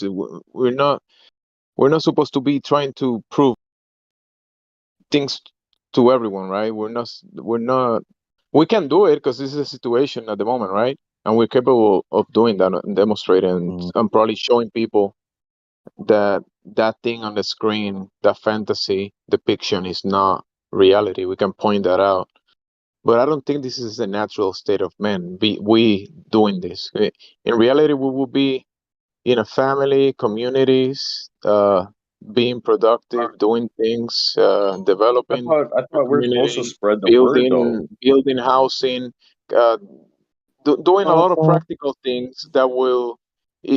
Everything will be obvious. This conversation wouldn't be taking place.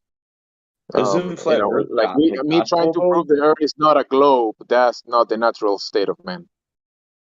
But I look at it like I look at flat Earth as gospel. Like, didn't Jesus say, you're supposed to go forth, spread the word, and teach people and explain the truth and be honest and procreate and have babies and populate the earth and be fruitful and teach each other and speak to each Yeah, other. and that will be true.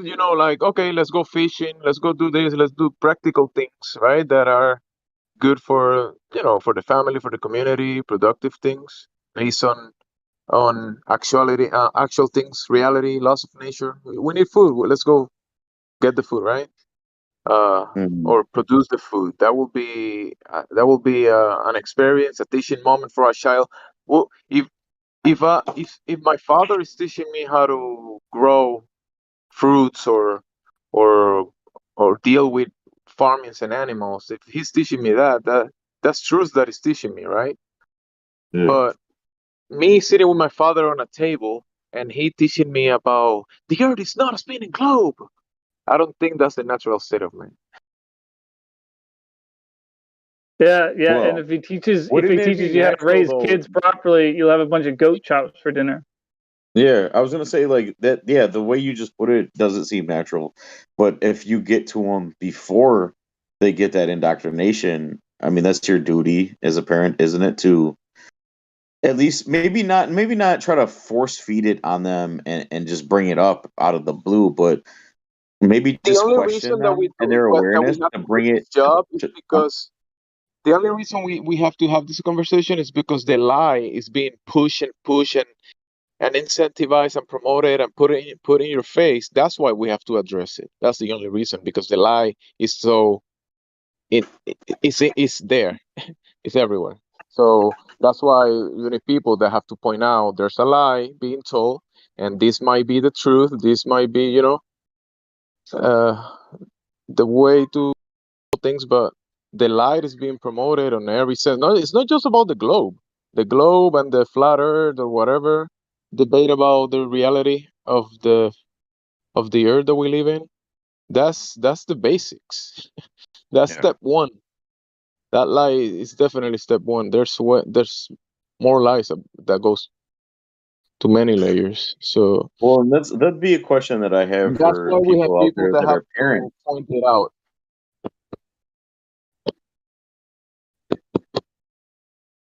You know what I mean? For the people out there that are parents. So do you somehow not necessarily spoon feed your children before they get to if they're in public school?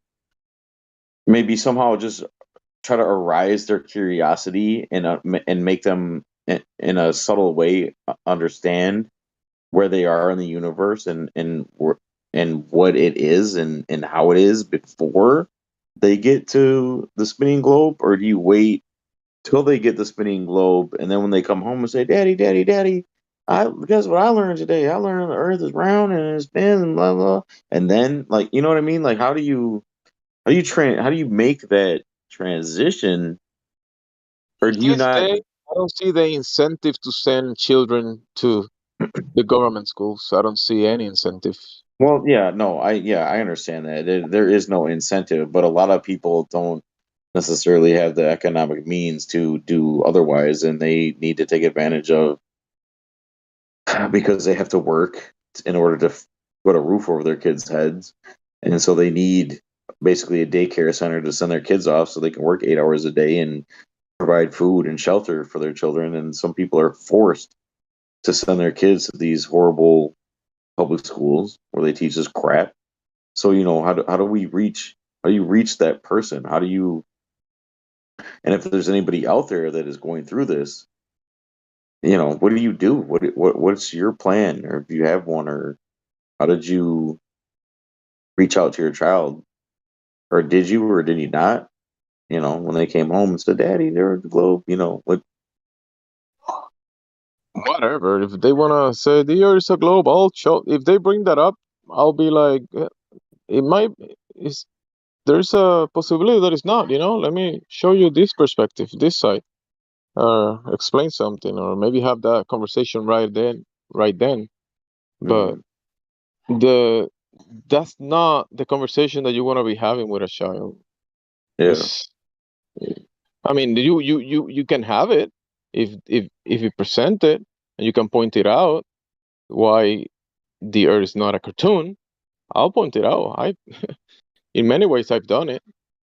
Um, but yeah, do you want to go to the actual practical thing? Obviously, stay healthy. Go out there. Uh, teach children about different things. Family relationship. I mean, this different for everyone, but I try to keep it strong Yeah. and near the family. I try to keep it to the family because it's important, I think.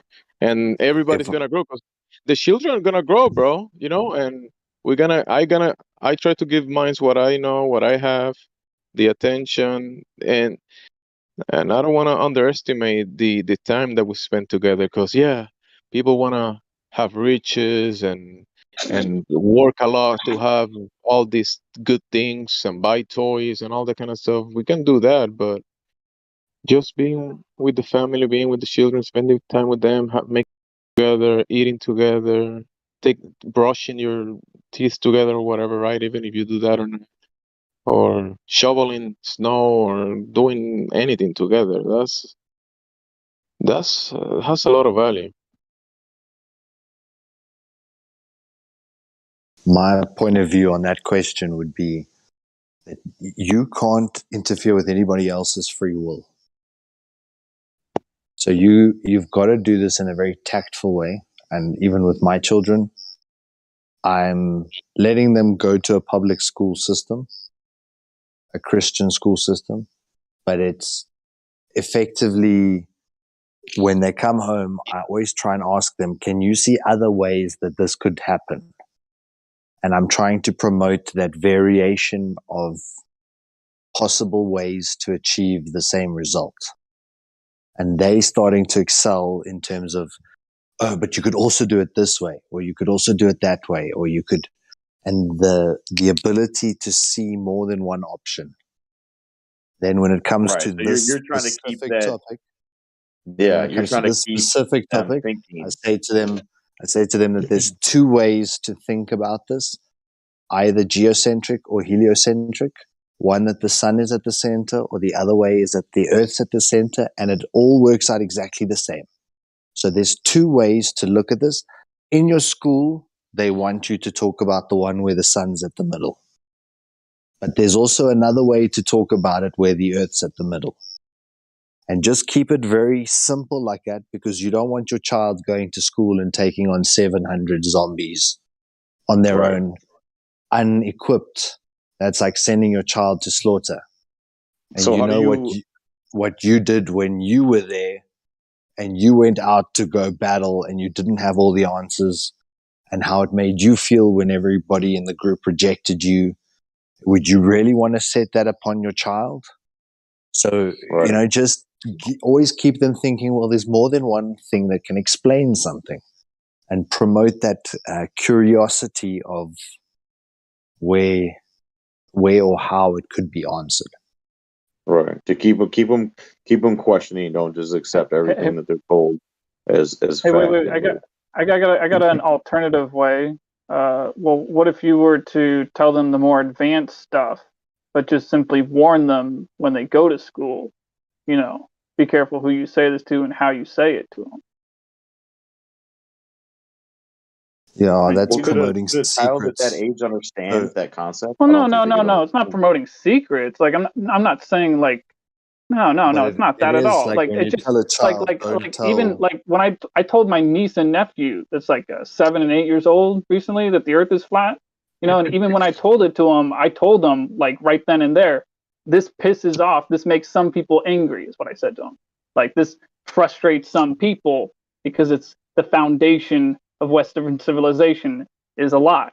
You know, and it's one of the first things you're told and everything. Like I was like going through the difference between objective reality and fantasy land, and it's like but it's like you can just tell them that like Okay, so a 6-year-old in 2 years' time will probably not remember that interaction, let alone that conversation. So you got to find some way to get them to see that questioning, like exactly like you say, that there's two ways, or that there's people who don't like that version, or some people might come back at you. I've already seen in my kids, I ask them about an event 2 or 3 years previously, and they say no, they actually can't remember that interaction. But the spirit of being a skeptic, like when you say to a child, no, they can't have a sweet, and they're like, but I could climb up and get a sweet from the cupboard, or I could go get one out somewhere else. Or if they have that idea that no, just because you said I can't doesn't mean I literally cannot. And there's multiple ways or possibilities, outcomes to get the sweet. I actually promoted that type of behavior, because if they're being creative and they're finding another way to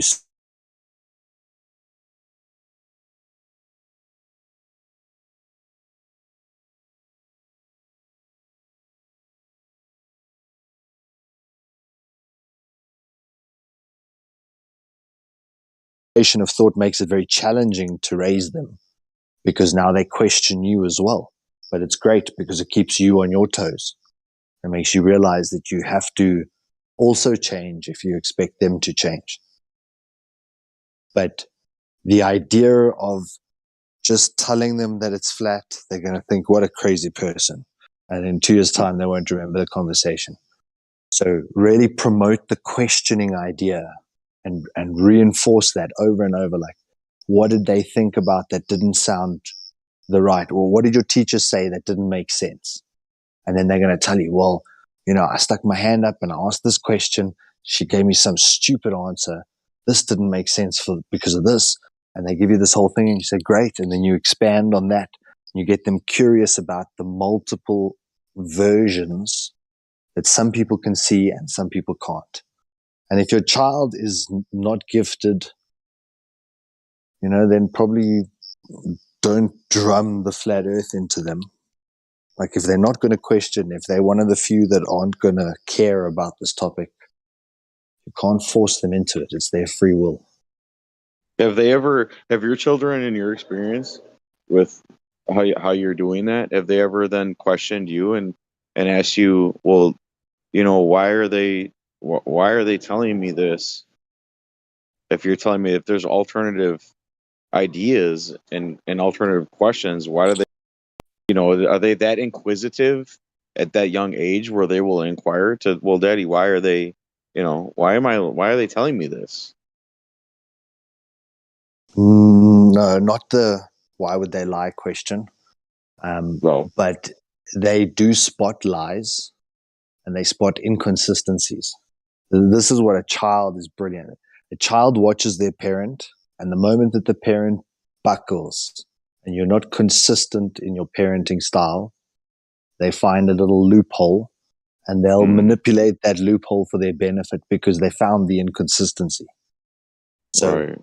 when it comes to your inconsistencies and promoting this type of behavior, it is very challenging because they're going to come back at you and say, yeah, but you said X, Y, Z, and now you're behaving like this, and this is not what you said. So who's actually, making two different lies and who's living two different worlds?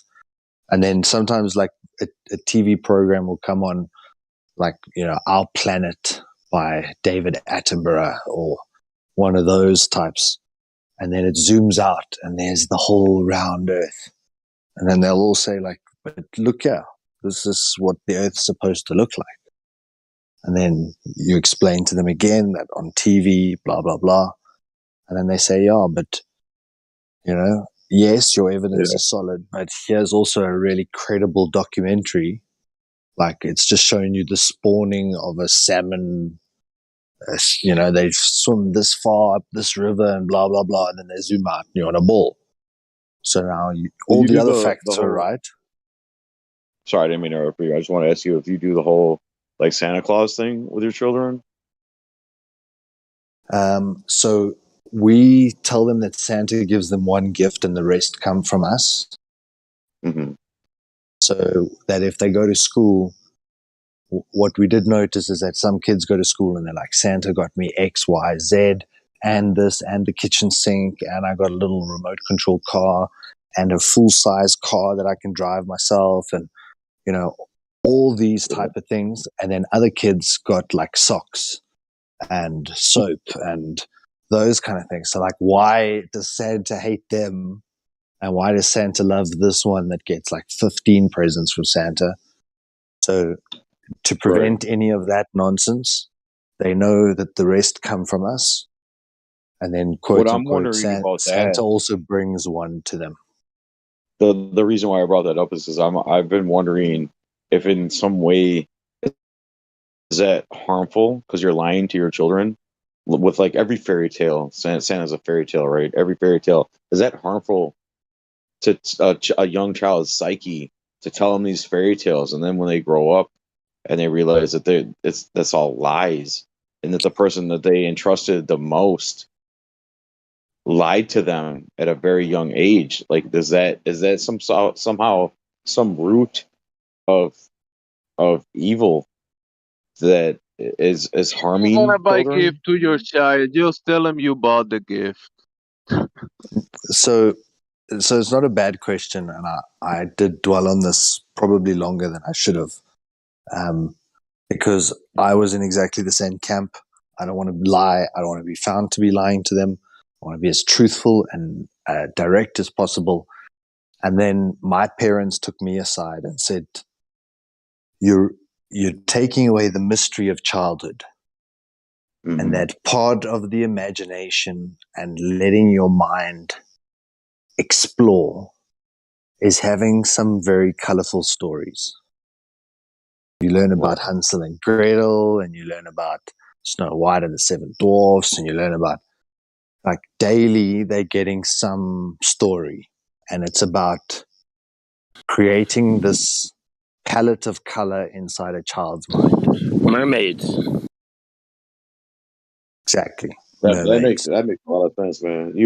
So to me, I understand now I why then it is started to important. relax. I started to relax a little bit in the fantasy side of it. But as they get old enough, you kind of break it to them like, Santa's not real. We're actually buying these gifts for you. And then they're in on the secret and they can keep it from their younger siblings. So you don't think kind of, it's not it isn't as harmful as I was thinking that it possibly could be. It is in a way and more empowering, actually, in a way, because at that young age it lets them fantasize and think about, it lets their mind wander, like you said, and explore those ideas, and then they do at some point come to realize that, wait a minute, this doesn't make sense and it's not true. And then when you are honest with them and tell them the truth, it's not that heartbreaking to where but it could be that damaging to their psyche. it's how you use it. Same like a gun. can be used to feed a family, or it can be used to massacre. And you can use the tool for two different things. I think if you continue the lie with your child till they're old enough that one of their friends points out the lie to them, then it can be harmful that they come home and question you because now you've been lying. And you didn't tell me the truth. And this person told me he's not real, and now you're acting like he's real. What the hell? Why have you been lying to me? But if you have the relationship with the child, and then for me, like I said to them, okay, so you see how everyone believes in this guy called Santa. This is how everyone believes in a world that you're on a spinning water ball. You know, they all understand that water's flat, and they all still can't understand that the ball that they were taught about in school, that blue part of the ball, they thought that was the sky. They didn't think that that was water. And that to me was also very interesting because children are logical. And if you tell them, go put water on that ball, they're like, no, it's going to fall off. You can't put water on a ball. No, but there on the earth, that blue part is the sky. So as a child, I think you just kind of rationalize certain parts, and you've got this colorful palette of imagination. So it's malleable. But like I say, to tell them, to drum into them that it's flat, I wouldn't do that, because then they're going to try and do that with their friends, and they're not going to have the knowledge that you do. And it's going to be not pleasant for them when they get ridiculed. Like, it's like coming out like you're a transgender. How does everyone pick on that kid? So you want your kid to be that kid? No, thanks. But yet a questioning mind. I don't think that's a good equivalence. No, that's not a good equivalence at all. Maybe unnecessary. But, hey, wait, hold on. Just back up a second. I wanted to say something because of something that you guys said a second ago. Is that when I was telling my niece and nephew, both of them at the same time, that the Earth is flat, stationary. I was, they're both really big fans. By the way, they're not 6; they're 7 and 8. Just a little bit older than that. But they're both really big fans of Harry Potter series, the books, everything about it. And so, in order to explain to them that the Earth was flat and stationary, not an actual spinning ball in the vacuum of space, I was, establishing the difference to them, between reality and fiction. I was like saying, you do realize, Harry Potter, like that Hogwarts is not a real place, right?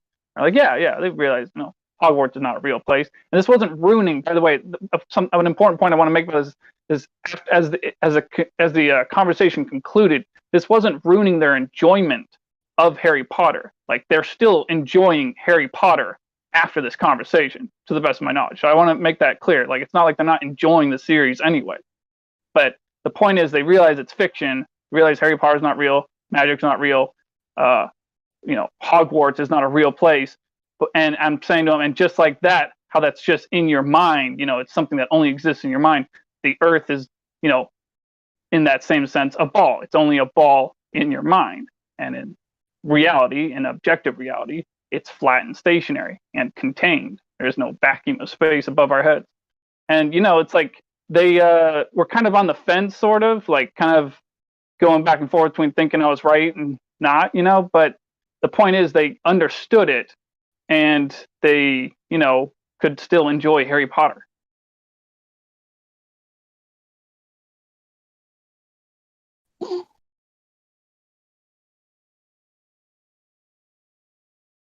Are you from Wisconsin? No, I'm from Oregon. Oh, okay. Wait, so the Harry Potter lie is like the globe lie? Is that what you're saying? Yeah, exactly. Hogwarts is only a real place, and the Earth is only a ball in your mind.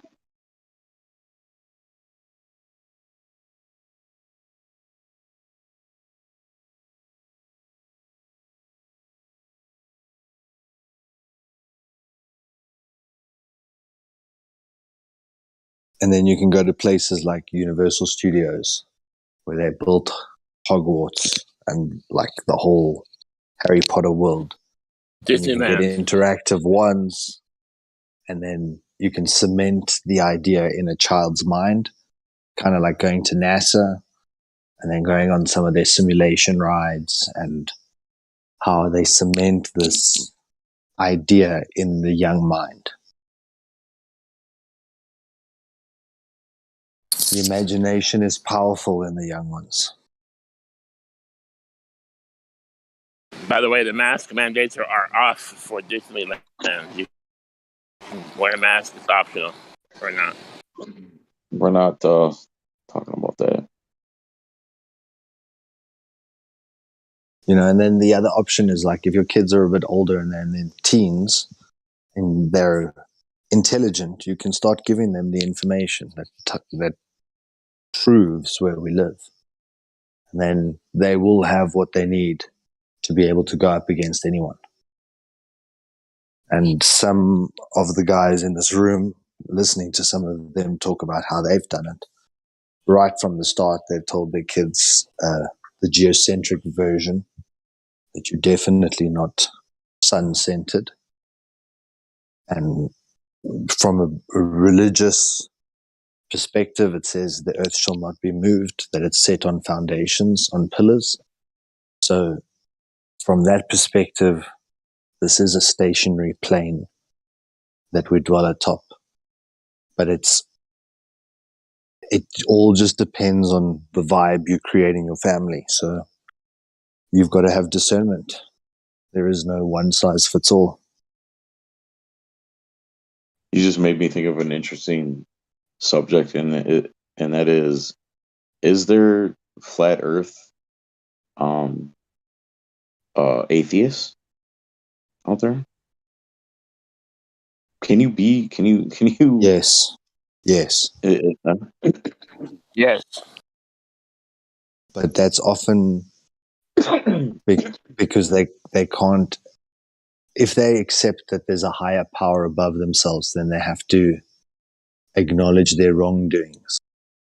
And then the ego side of them prevents them from accepting that there could be a creator, because then that means that they're accountable to someone for their actions.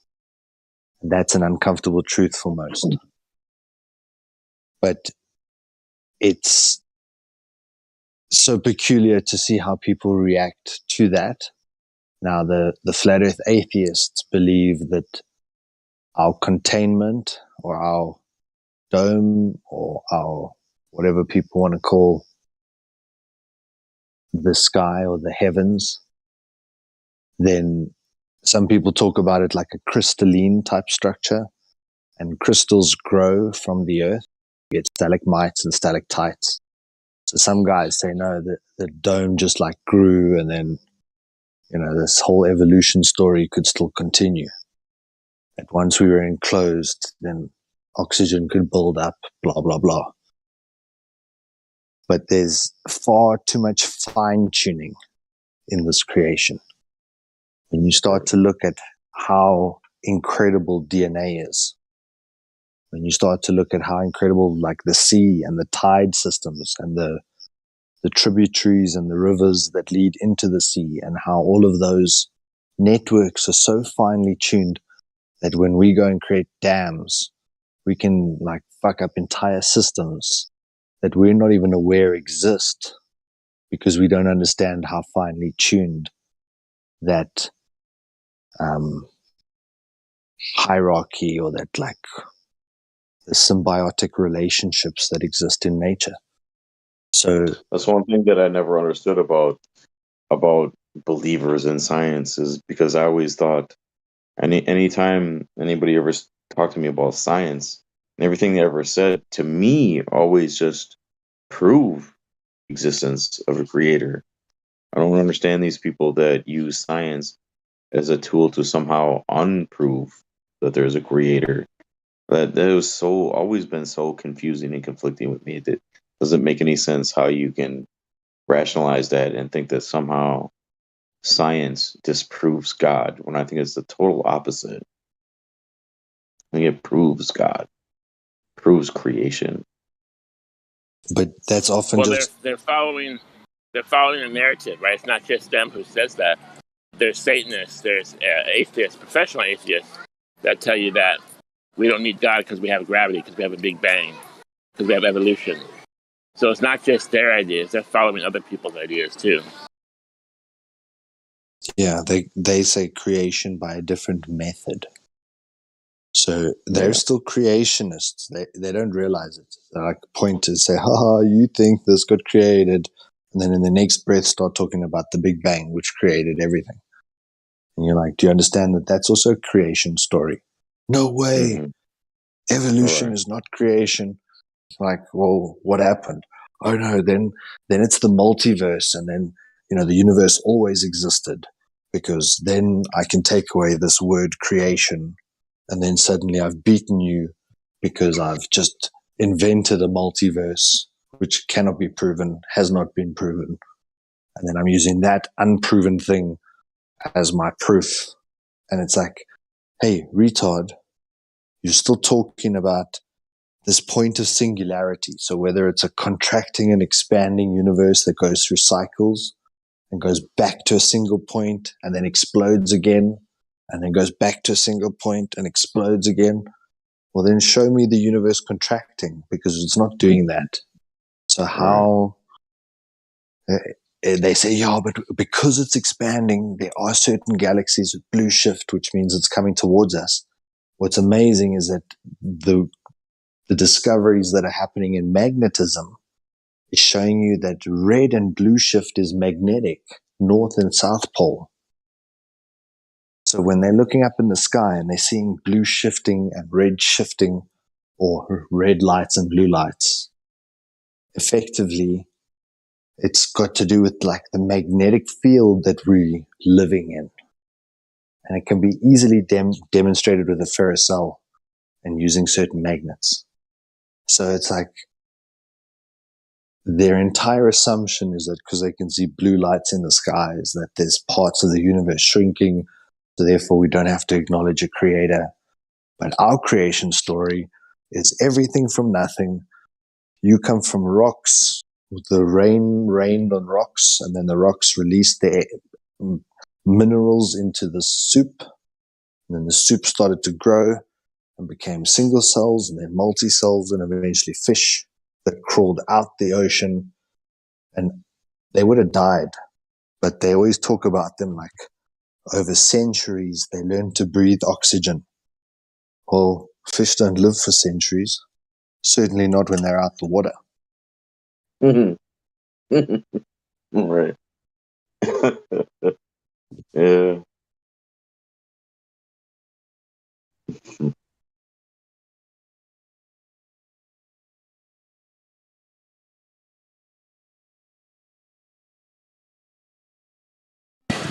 No, they have both. They have gills and lungs, and they have legs and flippers all at once, so that way they can live centuries out of the water.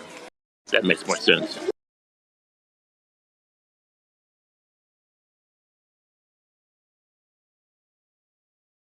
Yeah, in the same way that like you're here on the earth now to enact your father's desires. So your father had a thought, like the daddy fish who climbed out the water and thought, wow, I wish I could breathe air, and then died without reproducing. But his offspring knew that he wanted to breathe air. So then they'll go and beach themselves also, because that's what he wanted. So it's just so ludicrous an idea. You don't just grow gills or grow lungs to deal with oxygen. It's so finely tuned. That makes. And the silver bullet's called irreducible complexity. That if you got so small and it's so complex still, it shows that it was designed.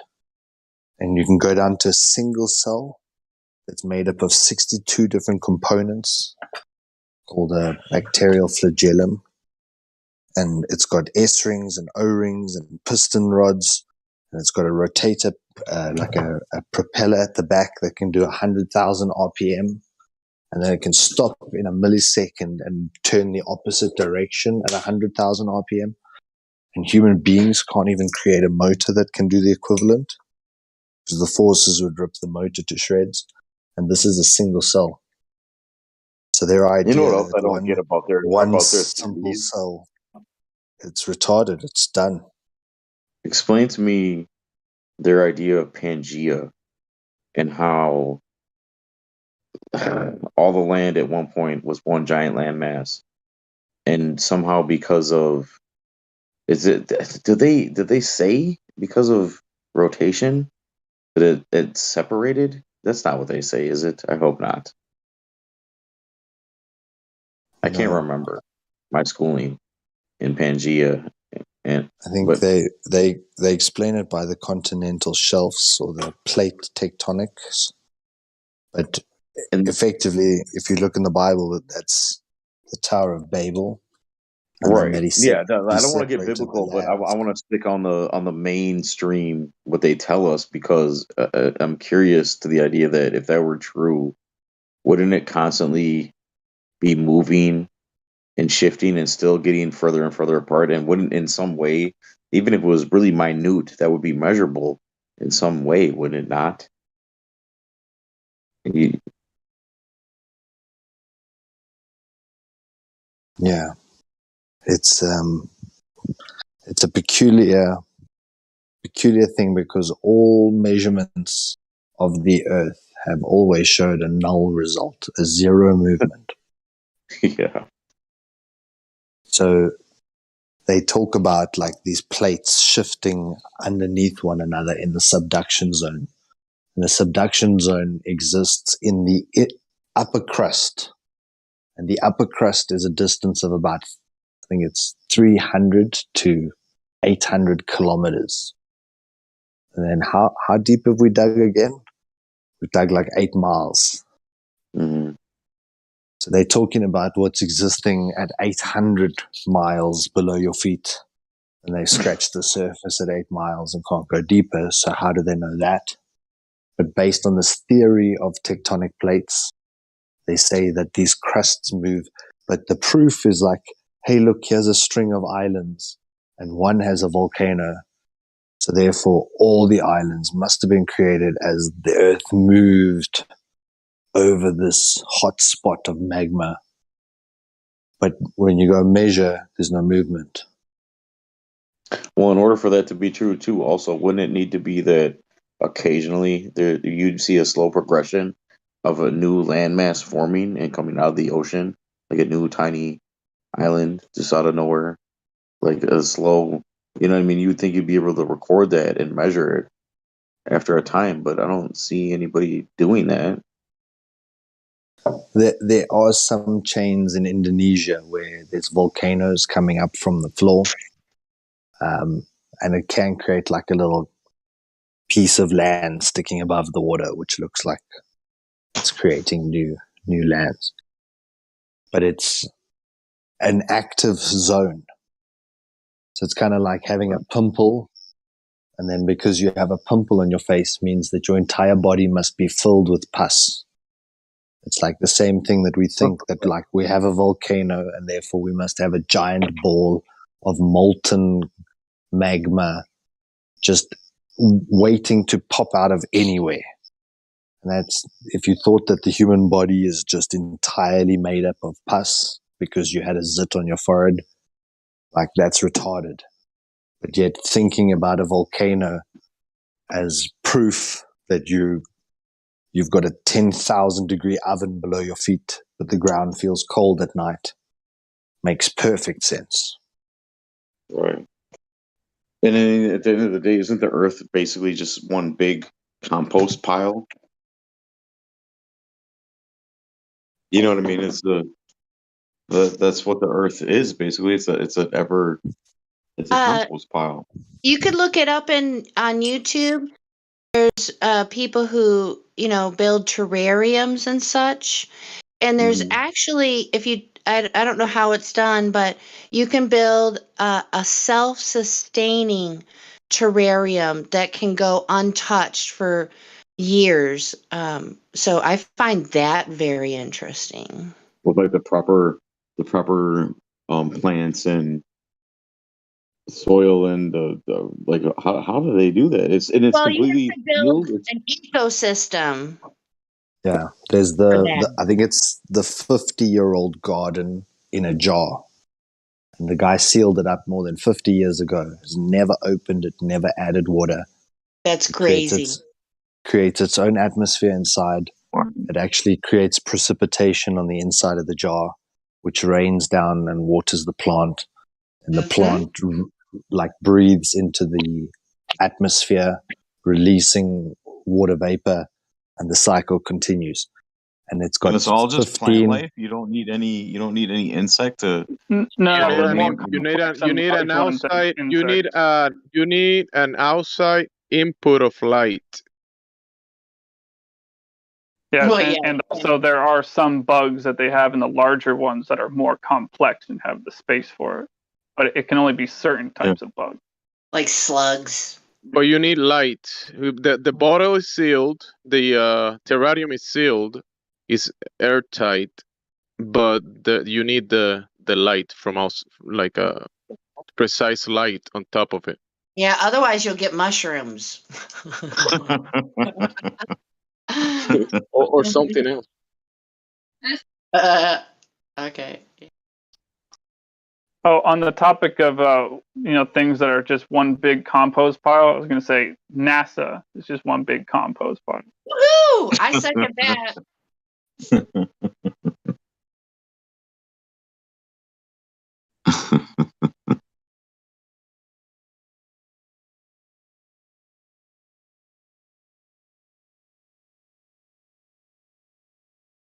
Yeah, and a compost pile is effectively just the natural recycler.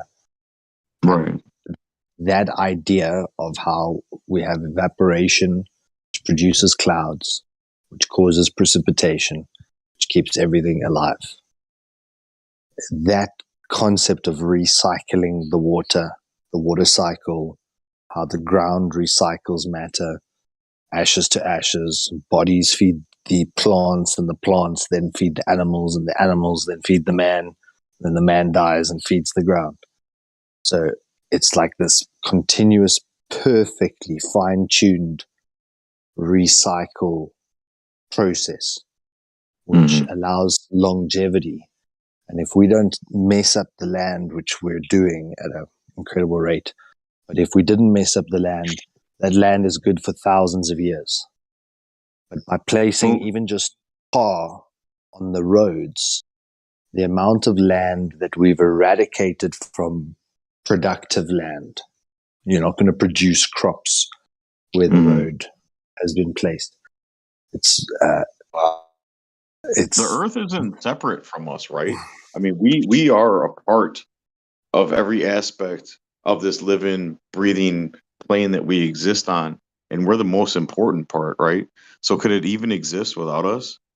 I mean, we aren't everything, the trees, was made clouds, for us. sun, the dirt, yeah, everything. We are the earth, right? Well, We embody the entire earth in ourselves. well, the Earth.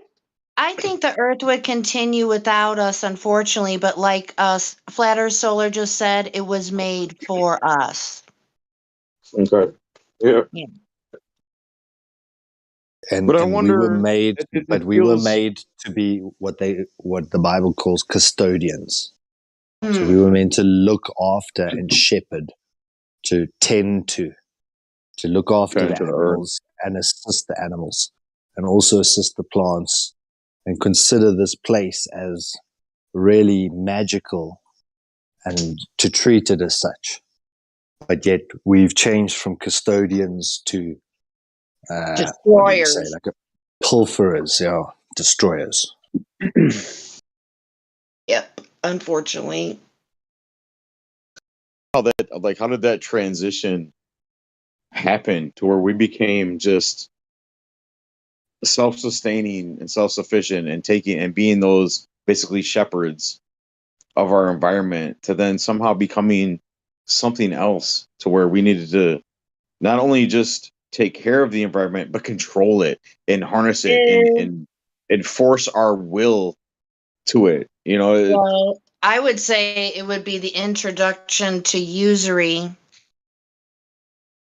That's what screwed everything up. The concept of money. Yeah. Money is the root of all evil. You know that old saying. Yeah. There might be some truth to it because it survived Love of how money. many Yeah. hundreds of years. It is a fascinating thing though, because I look at the earth and I look at every time I go outside, I look around, I almost sometimes feel the earth breathing like I'm breathing. I almost feel like the earth is so alive. Like I feel alive. And it seems like we are one with where we are, but we're so out of touch with nature and all that stuff. It's all the concrete in our shoes. You know, we're not. I feel like we're so out of touch and out of just the whole disconnect with our self being and where we are and who we are and what we're supposed to do. It's just everything seems so upside down.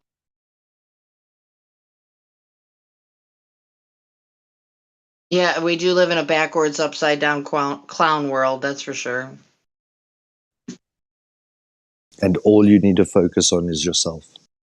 Yeah, isn't it? It's just that simple. It really is. It's really strange that it would be that simple. Just Okay, so yeah. implement what you know in your own life. Yeah, And be the okay, best that you can be. So yeah, it really sucks that in reality, if you really want to break it down, unfortunately, we're just a bunch of indentured servants. But the only place, the thing that they can't control, they can tell us what to do and all that kind of stuff, but not in your head. Right. You don't want quote unquote those type of people to live rent free in your head because that's kind of dumb to allow that to happen. Well, I used to think it was true that you can enslave me and you can lock me up in a cell, but you can't take my mind. I'm still going to be free in my mind. But nowadays, that's not true anymore. Half of the population that's going around here are enslaved in their mind. But they allow it. Yeah, yeah. Unfortunately, they allow it to happen. Yeah. I hate to say it that way, but how else would you say it? I No almost one feel can. Okay. I learned this in I don't know a couple of years ago, 5 or something. No one, just like we tell people here, you can't convince anyone anything. You can't make anyone do anything unless they allow you to do so. right. Yeah. Yeah. It's a very humbling and helpless feeling too, especially when you come from a perspective of just wanting to be human and experiencing life the way we were meant to experience it with our neighbors and with other people. But it's almost impossible because you can't. You how do you relate to a zombie? How do you? You don't. You put your energy towards. You don't put your energy into a zombie. You turn that energy to someone who's seeking information. Yeah. Yeah. Because the zombie, the information that you have available to share is not for them. They wouldn't understand it anyway if you told them.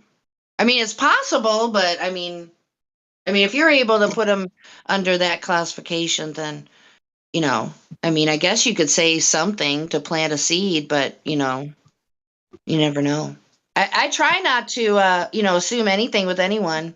Like, for instance, we have a grocery app, and I have to ask people all day long if they have it. And I ask everyone, even if you look like you're 90, because I've had older people bring out their phone, and I scan their phone. So yeah, I don't make any assumptions because you never know. My mom's more technically savvy than me. She's got a TikTok following of 70,000 people. You just don't know who you're talking to, really. So I think that's interesting myself. Yeah, that is interesting. Do we got any globies in here, you guys? Hey, we got hello, goodbye.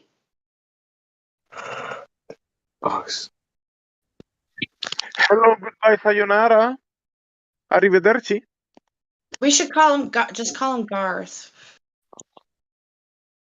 Or Party on, let me see. If he's Garth, then he'd have to be Party on Wayne. Because then when we say it back to him, we'll say Party on Garth. All right, so is he even paying attention? Hello, goodbye. Have you guys talked? Did he leave? No, he's here. Have you guys talked to him? Oh, he's in the wrong room. He has to be in the VC check-in. Hey, hello, goodbye.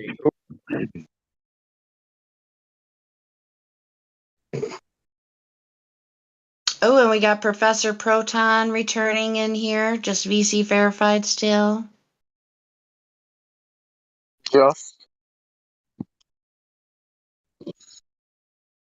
How crazy it is to be Not so Garth. unself-aware. It's really crazy to think of how unself-aware you could be to be standing anywhere on the plane and looking up and seeing everything rotate around you, and to think that you're the one moving with You you know what I mean? It's really it's an Well, when I insane look back, concept. oh, keep going. You're on a roll. Sorry, keep going. No, yeah, I was just gonna say it's an concept to be standing there and looking up and seeing everything move overhead of you, Right. and then to somehow to imagine that, oh, that's not, I'm the one moving. No, like, why would you even think that? Why would you ever have that thought in your head?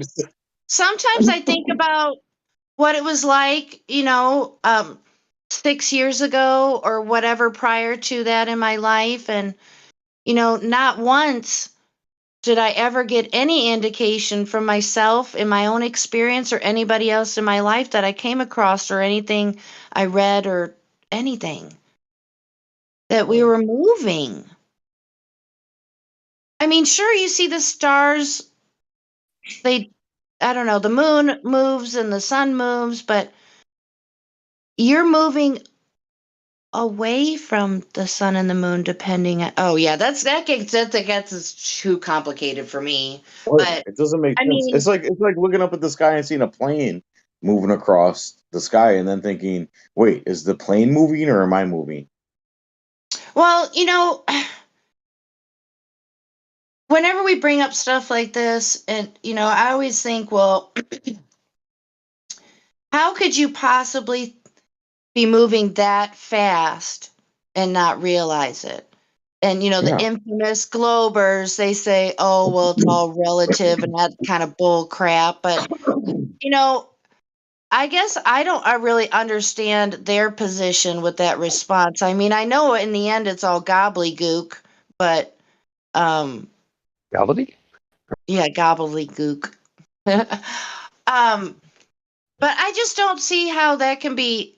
I know they're scientism cult followers and everything, so they just believe what they're told, despite that we can't prove any of that stuff. But the whole thing about how the atmosphere moves with us. That's ludicrous, because if you're up in a high airplane, you can see a tall plume of smoke above the clouds. Yeah. It's like, sorry, man, don't pass the smell test. You don't even need to be a scientist or great at math or anything like that. All you need are eyes and common sense that unfortunately isn't so common anymore.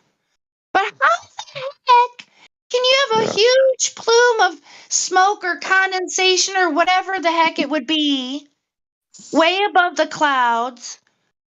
It shouldn't. I mean, is that still the atmosphere? I mean, the moon Right. is supposed to be in the atmosphere now as of 3 years ago. I bet a lot of people don't know that. There was a declaration made by NASA a couple years ago, several years I ago. didn't even hear that. I didn't know that. Oh, yeah. I don't have a citation ready, forgive me, but oh, yeah, we were all wound up about that when we heard about This it. way, when the Earth spins, you can't tell because the atmosphere goes all the way to the moon. You have to pass the moon to tell if So you're they're trying spinning. to say that the atmosphere What? is Oh, sorry. Before you hold on to that thought real quick, Godric, are yeah. you serious? Yeah, that's We're What that's do you because supposed of say? to I the be didn't flat hear what Earth. you facing said. the moon in order to Because of be the to flat get Earth, good I said that. health. Who said that? Oh my god. And because of the flat Earth, asking why don't we see it spinning? How high do we have to go? They put the moon in the atmosphere, so you have to pass the moon to start spinning. 238,000 miles away. Is that how far away the moon is? Yeah. Is that what it? What was the number again? What'd you say? On average, 238,000. 230,000. Yeah, 230. Yeah, that sounds about right. 230,000 miles. So Wow. It's basically a 250,000 miles away. So I want to know, like, if they say that, we're spinning and we're, revolving and going around the center of the galaxy, like, how do they know that if we can't detect it? Yeah. yeah, how did you even Is measure it? there How an did you answer for that, measure Ash? Is there any answer for that? Or probably nobody's asked the question, and even if they did, they probably wouldn't want to acknowledge it in public. yeah. Well, the answer is if you don't believe it, you're going against all of science, right? That's what they used to say. Science denier! We have a science denier among us. Let's go get him. So Cancel if him. science means knowledge, then how do they know? Get him fired. It's like people go crazy. People go crazy. They do. I remember saying the consensus where they come up with these consensus of scientists, and they say, it's a consensus. All scientists agree with this one idea, and then we're all supposed to just adopt it and take it as truth and not what it originally was, just theory. Like, when did that become a, you know? It's just something It's they same thing say, with, bro. yeah, you're right, Right? yeah.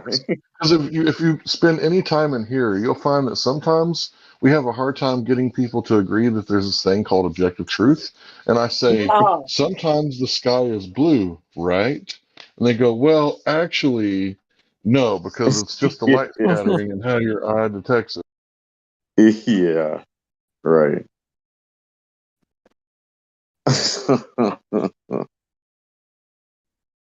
And that's true. Who's heard me ask that question before? I've heard Indio talk about objective reality, and I remember, I don't recall him what he said to elaborate, but the one thing I do recall is I did eat food. That was his example. What he started with for objective reality. I mean, I like, okay, yeah. And then, somebody says Han Solo is real. Let me see, that was what my note says. And you pull out an action figure. So yeah, I ruined it, but all right, how do people say that there's no objective reality? That just sounds like a huge rabbit hole, like a 6-hour conversation kind of thing. It's from Descartes. It's solipsism. It's out of philosophy in the 1500s, I think.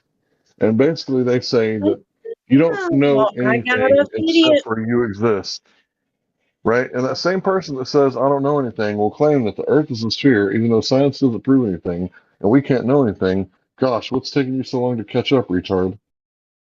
Ouch. Well, that's Okay, what they so say to us, right? They say, that we can't know anything, but we know the earth's a sphere. Science doesn't prove anything. We know it's in motion. And it's like, what's taking you so long, flat earther? Gosh. gosh. All right, so I'm trying to find this one video, and he talks about that. I can't say that word. You just said solipsism. Did I say it right? I think I did. Yeah, you said it right. Okay, hold it. Okay, I can't do anything till I find this because I know you'll want to listen to it.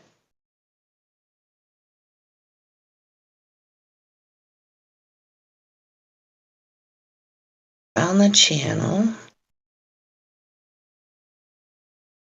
It's called, the name of the channel is called actualize.org. Oh, darn. I thought it was, okay. I guess rewind and delete all that. I thought I knew who it was. Sorry, everyone. I'm going to keep looking. Shoot.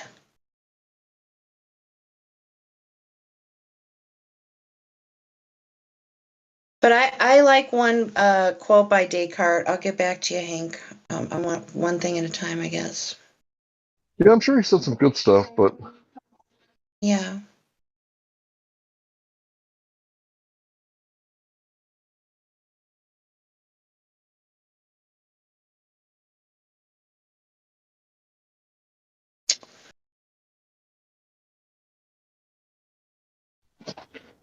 yeah, the whole subjective reality, like there are no truths, like I can't really get down with that at all. In fact, it's so bad that I don't even want to have a conversation with someone like that. But if we can Oh, agree yeah, that there are some things that are absolutely true, then we can move forward. yeah, because you're just going to go on around and around and around, and it'll never end. Never. That's my opinion, anyway.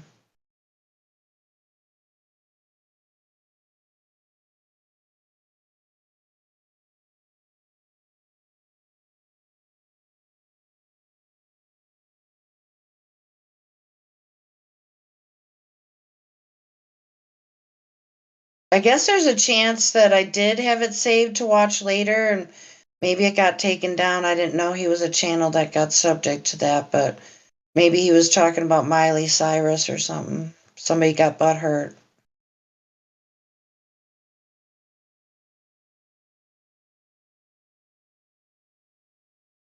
That's how people behave now. They don't like what you have to say, they want to ruin you. You disagree with a concept that's not even mine, that's from some dead guy, but I adopted it, and now it's adopted me, and now it, ideologically possesses me. So if you don't agree with his concept, then you're obviously wrong. You're an asshole. I know. That doesn't make any sense.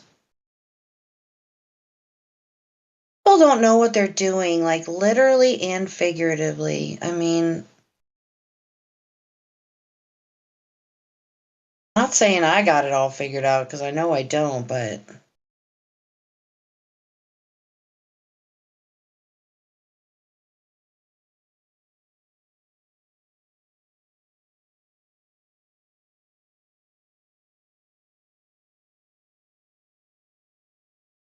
meanwhile, Eckhart Tolle, his new video, the title, To Think or Not to Think, and his thumbnail says, You can stop thinking. He cracks me up. I'm sure there's something good in there that he has to say, but it just sounds funny the way he put it. Oh. All right, I'm probably not gonna find what I'm trying to find. I'm gonna scrolling.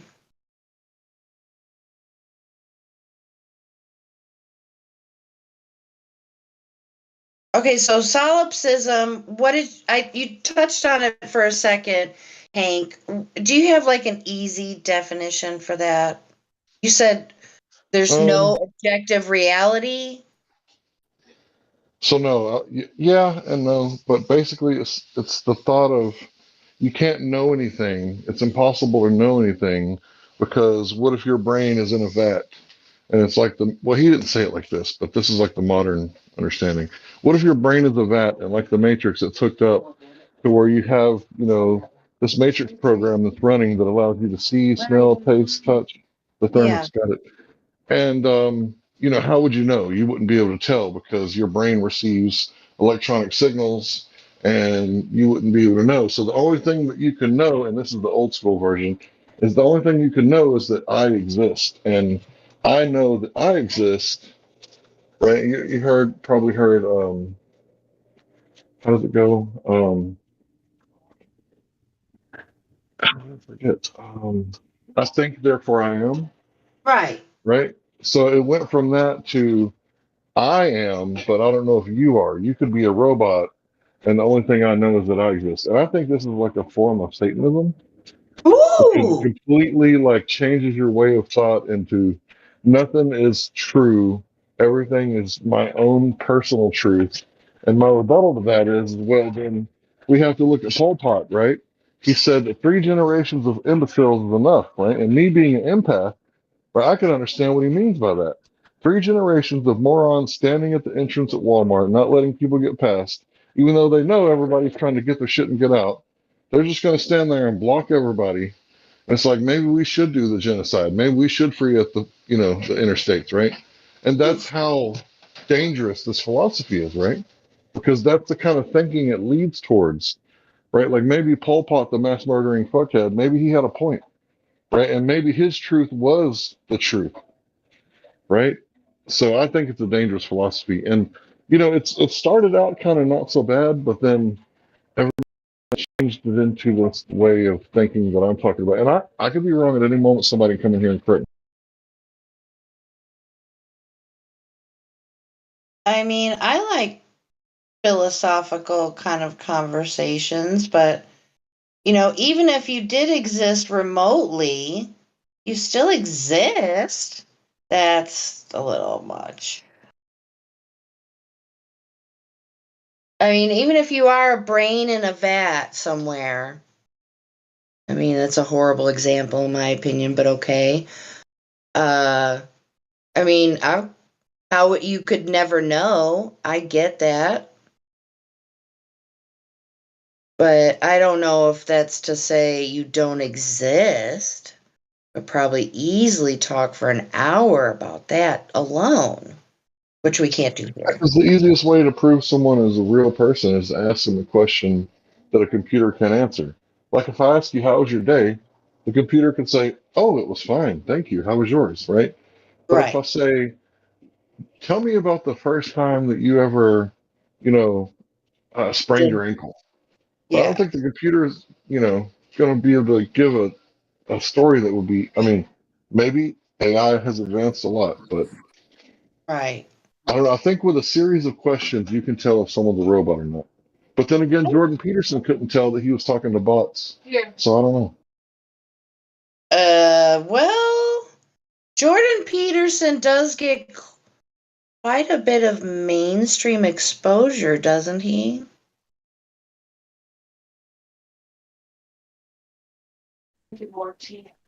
Oh yeah, he definitely gets mainstream Yeah, exposure. so and I apologize to everyone for this is just my own thoughts and opinions, but I think for that reason that he's kind of mainstream, that makes me leery. I don't really have an interest to really listen to anything he has to say, to be honest with you. I mean, I hear him mentioned in certain topics, what have you. And I'm like, okay, so Jordan Peterson is the authority on certain topics? It's like GTFO. You guys should listen to this because I know what I'm talking about. You basically. No, thank you, Jordan Peterson. I'm good without you. Clean up your room. What? Clean up your room. You. It is clean. I can show proof right now. My whole place is clean. So next. Stop saying things you know to be lies. Ooh, you can call me out. That's all right. Oh my gosh. Yeah, see. Yeah, Jordan is a little much for me. I would put him in the category of Joe Rogan. Roughly speaking. No, exactly speaking. Yeah, he kind of. All right, I don't mean to be unkind to the man, but does he kind of have like a Kermit kind of personality to you guys? Hell yeah, he definitely sounds like him.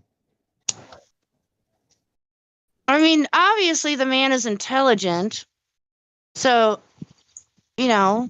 but I just don't vibe with what he's putting out. I don't vibe with him. Like I wouldn't watch Toe Rogan either. So just like I don't watch Alex Jones anymore. I mean, sure, you might be able to get a little drop of something from him and go off on some rabbit hole on your own. But other than that, I think that's all they're good for. If you can choose your damn pronoun, why can't you choose your adjective? Ooh, okay. What's an example of that? Choose your adjective. Okay, Jordan, he's so weird. But he probably should tell everybody to go clean their room. I'll back him on that one. Well, yeah, he's famous Clean up your for room. not following the pronoun mandate in Canada. That's where he became famous. Oh, I see. Okay. And anybody I've ever come across in real life, that's never been an issue. So that makes me even more. He's even more sus because of that to me. Well, wait a minute. It was an issue because it was compelled speech. Like they can make you, go into prison, right? But they can't make you speak. You have the right to remain silent. So forcing you to speak, like, oh, the King's Church is perfect, like that's like a really big, egregious violation of rights. Wow. Hmm. Yeah, because there's no First Amendment. Right, like he was a professor in school, and his students would be like, "Well, you have to call me your queen, your highness." And he's like, "No, I'm not calling you your pronouns." That's crazy, and he got a lot of flack for it, and that's when he started to build some attention.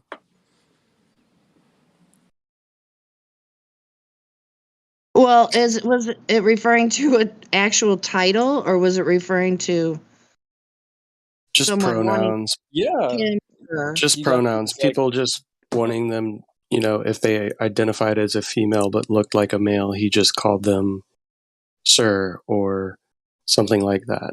And people were getting offended. He's refused to call people by pronouns that weren't necessarily based on their well, that's really birth unkind gender. because, if you don't believe in You something, guys are that's straw manning fine. him. Sorry, interrupting. Oh, It okay.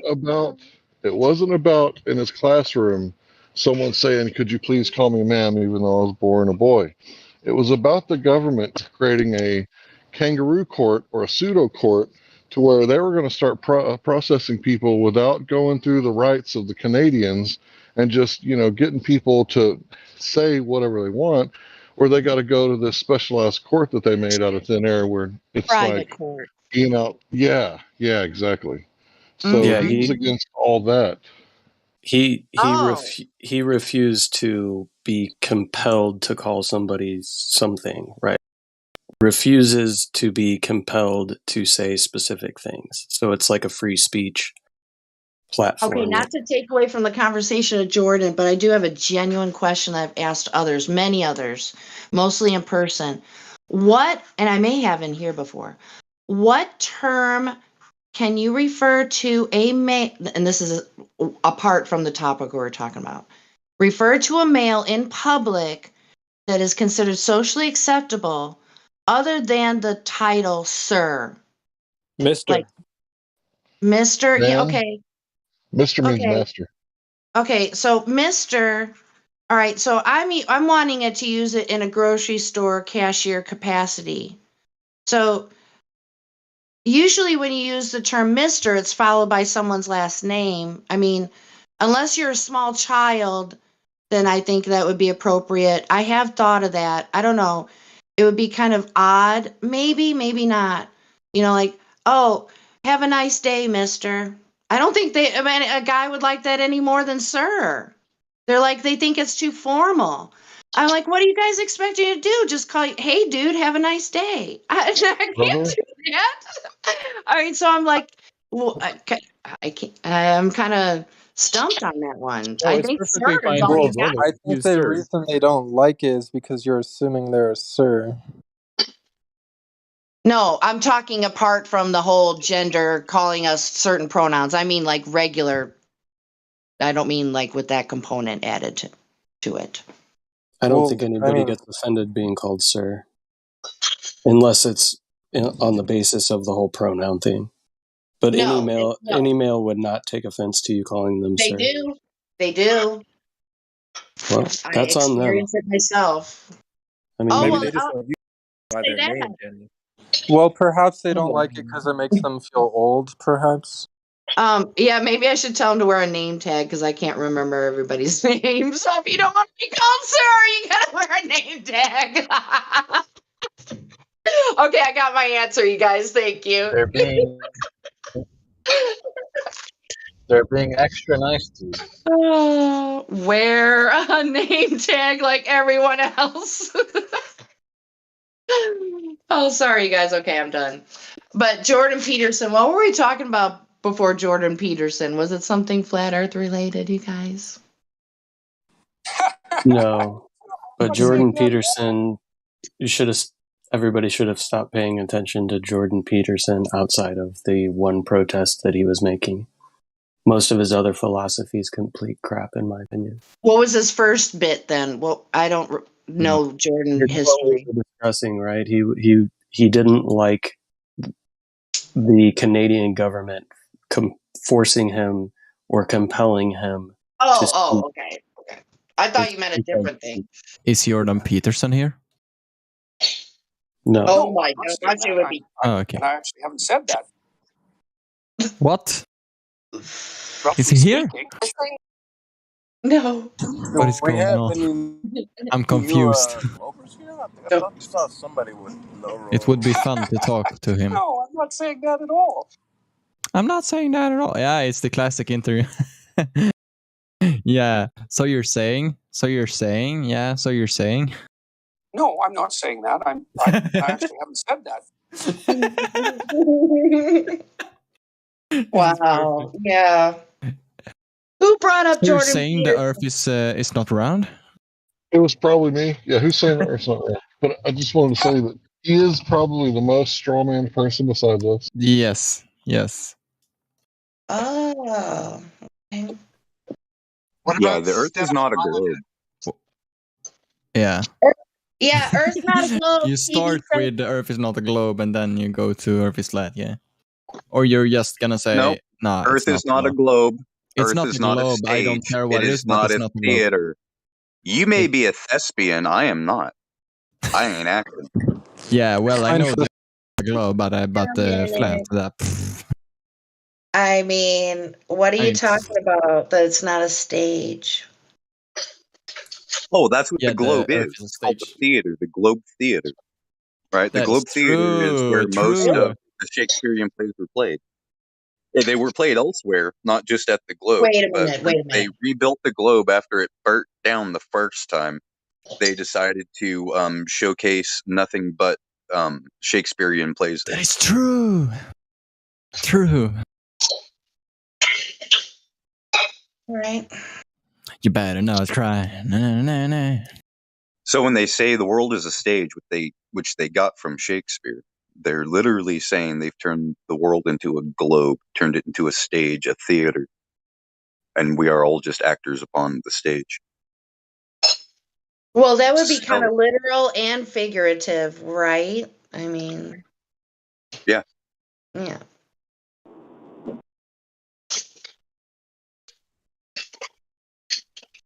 And thespian just means actor. Okay, so our new person that just posted in the live stream voice text, how do you say that name? Bengt-Göran. Bengt-Göran, that's how you spell my name. Is that Swedish? Oh, it's another Goron. Yes, it's Swedish, yes. Oh, thank you. Okay, so what's your position? No. What did you say no for? I didn't even ask you anything. No, but I didn't want to discuss. Yeah, what's going on, man? I'm just asking simple questions. I'm not trying to get you in a gotcha. I'm trying to just talk to you because you are in a voice. I didn't want to talk. That was the thing. I don't want to talk about flat Earth, okay? Well, I why just are you want to here? I was just excited and I wanted to spread my energy, okay? Okay, well, It's why are very you fun. here? Why are you here, though? Because it's funny. Very interesting. Well, I'm just going to tell you, usually we like people to participate. And if you're going to say stuff like that, you might get yourself in trouble, so. Jeez. Yeah, How in you what might is want it to called? be a little bit Intimidating? Yeah. Yeah, that's the word. Well, you're.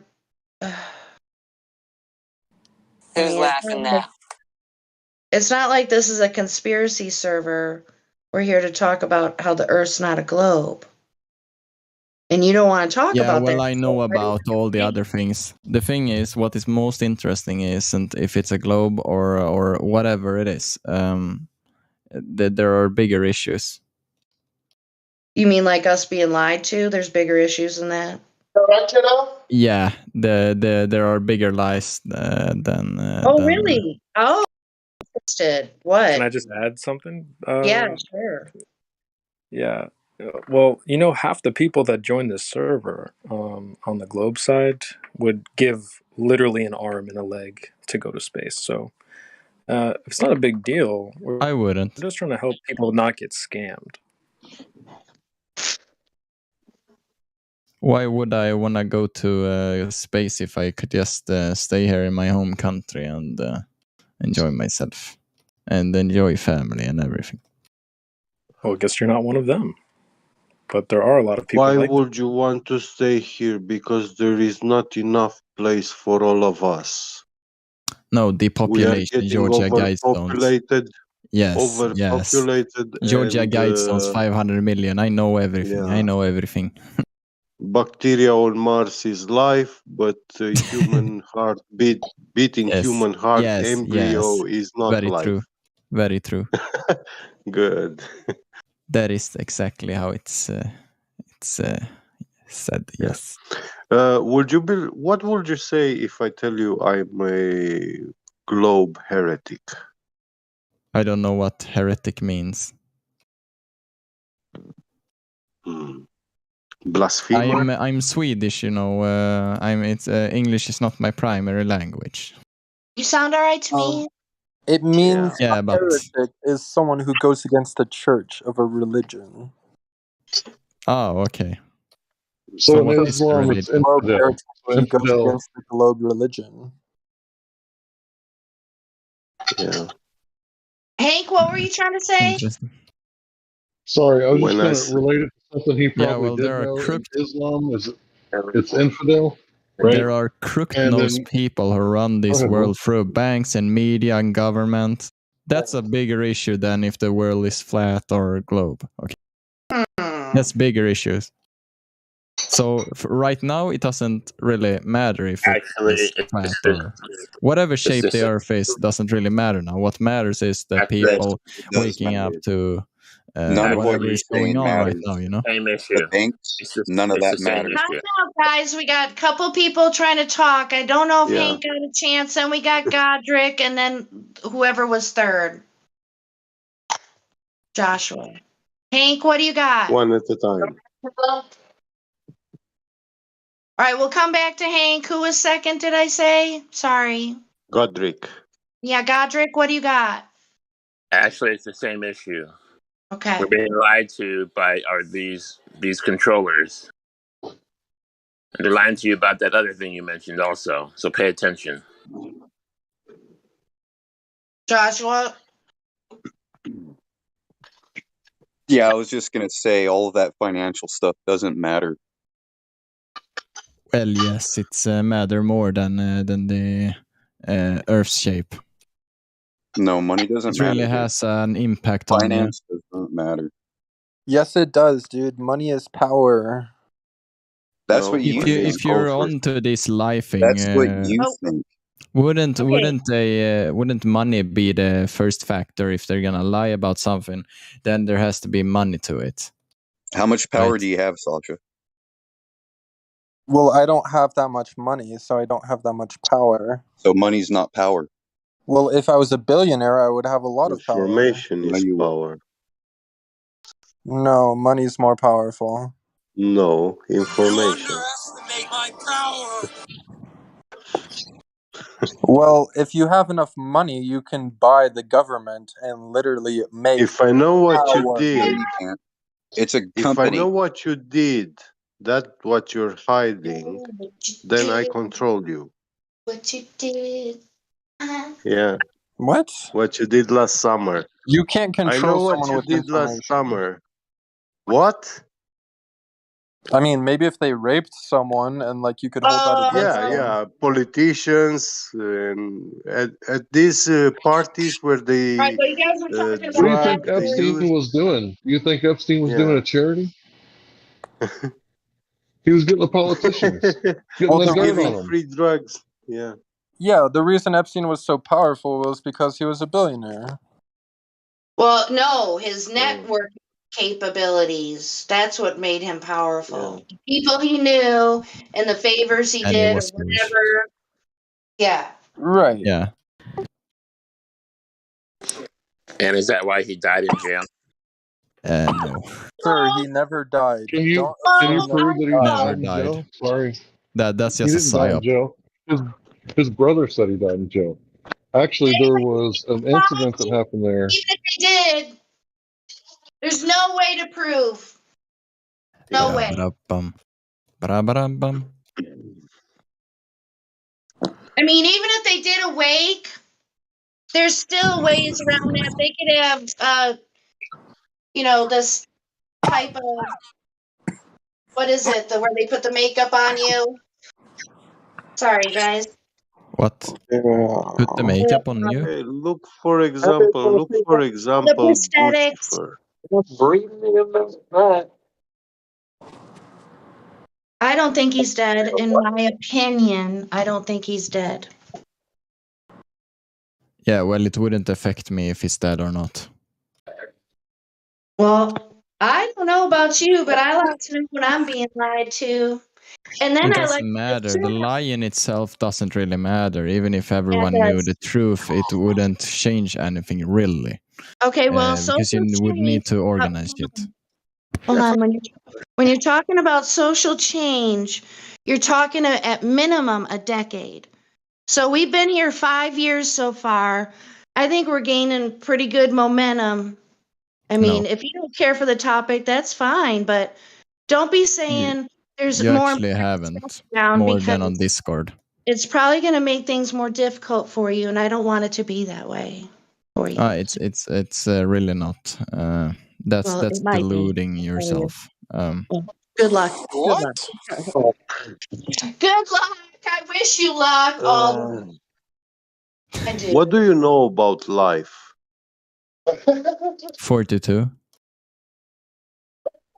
What do you mean 42? Yeah, what is the meaning of life, the universe, and everything? 42. No, I Hitchhiker's ask Guide you to the what Galaxy? what do you know? Nothing. I'm Oh, Socrates. nothing. Oh boy. So Yeah, He's I very know that I wise know for saying nothing. that. you don't have a life? No, But what do you because the mean by that definition of answer? life can mean many things. All right, what does this You have to do could with flat Earth, everyone? I want nothing, really nothing. Probably you don't know what That's life it. means. Most Nothing. likely. By the way you speak, by The the way you God. answer to the question, you most likely are true and you don't Danger, know Will what it is. Robinson. Well, Danger. let's I not love attack your him. accent. I love if you're from Russia or you're from Ukraine or whatever Balkan country. It's pretty nice. I like your accent. I'm not Balkanian. Where are you from? None yet. It sounds like Russia or some the Eastern. descendants of the Hyperboreans.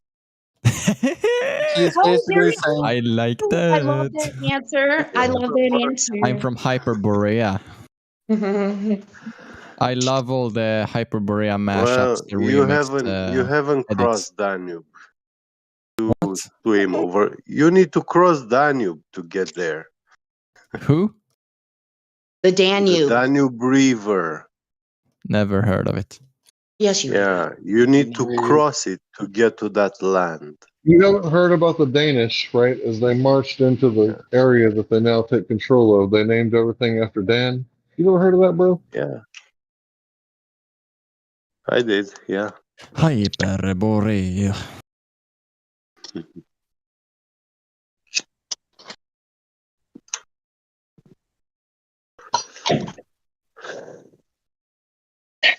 Yeah, So, I'm Romanian, anyways, so I speak Latin language, not Slavic, Cyrillic. You know. You're Slavic. No, I'm not. Oh, you're I'm not. Latin. Latin?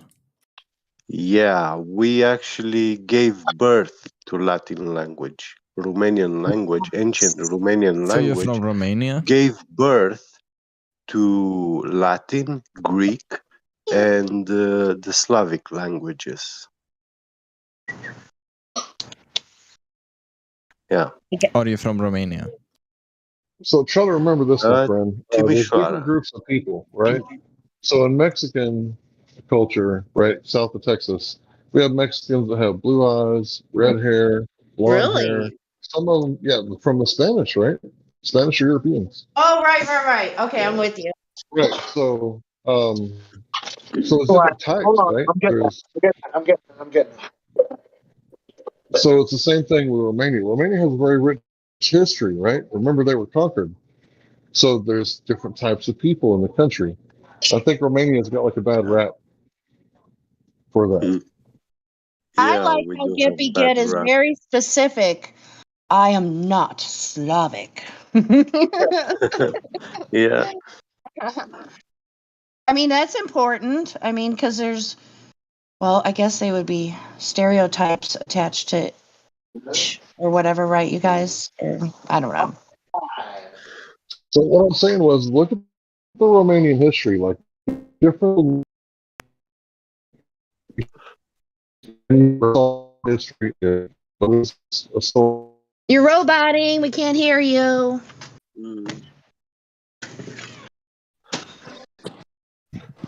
Give it We another have try. lost connection. We have lost connection with Hank. Well, maybe stand by for a moment or two.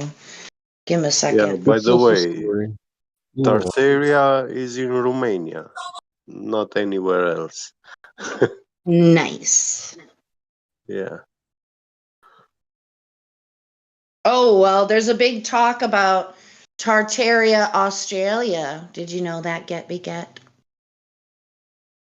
I haven't seen, but Well, as if you far want as to. I read, these people travel the whole world, everywhere. You know. Mm-hmm. Yeah. So. But the origin, you're saying, was where your country is. Yeah, and that's where there was this garden, the Garden of Hesperides, where man does not need to work the land to be given everything. You know, the land provided you with all the food, all the fruits, all the wheat, everything that you needed on time, all the time. But when Osiris came to Europe, he plowed the land. He's the father of agriculture. He invented the agriculture and he built an empire bigger than his father's empire through work with his own hands. He went, yeah. So Sounds good to me. the story is long, yeah. If there's ever a time where we don't have so many people in the VC, if you ever want to talk about it more, that'd be cool, man. I'd like to hear it. Yeah.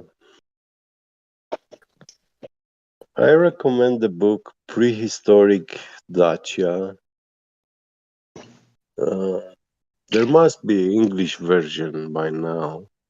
I've seen about 5 years ago someone was working translating it, and he was Really? like Amazing. halfway through that book. Oh. Mhm. Yeah, I want to talk about what the guy was talking about earlier. He said, I don't know if he said, is it Swedish stuff here? Yeah. Is he still here? I don't know. What's his name? It's really hard to pronounce. I missed it. Ben. I'll just call him Ben because that's too much for me. Let me see if he's still here. The Swedish. Doesn't look like it. Oh, maybe he's at the bottom of the list because there's a symbol. But yeah, No, I he's asked not him here what is anymore. Sorry. pity, Go ahead. shame. I asked him what is life, and life is breath, breathing. Breathing is repeated, a cycle, cyclical. And that's what also life means, to be capable, able to repeatedly do stuff. Yeah. Sleep, wake, eat, work, wash, sleep again, then repeat. You forgot to play, bro. But yeah, now they call it life is money. Yeah. Making money.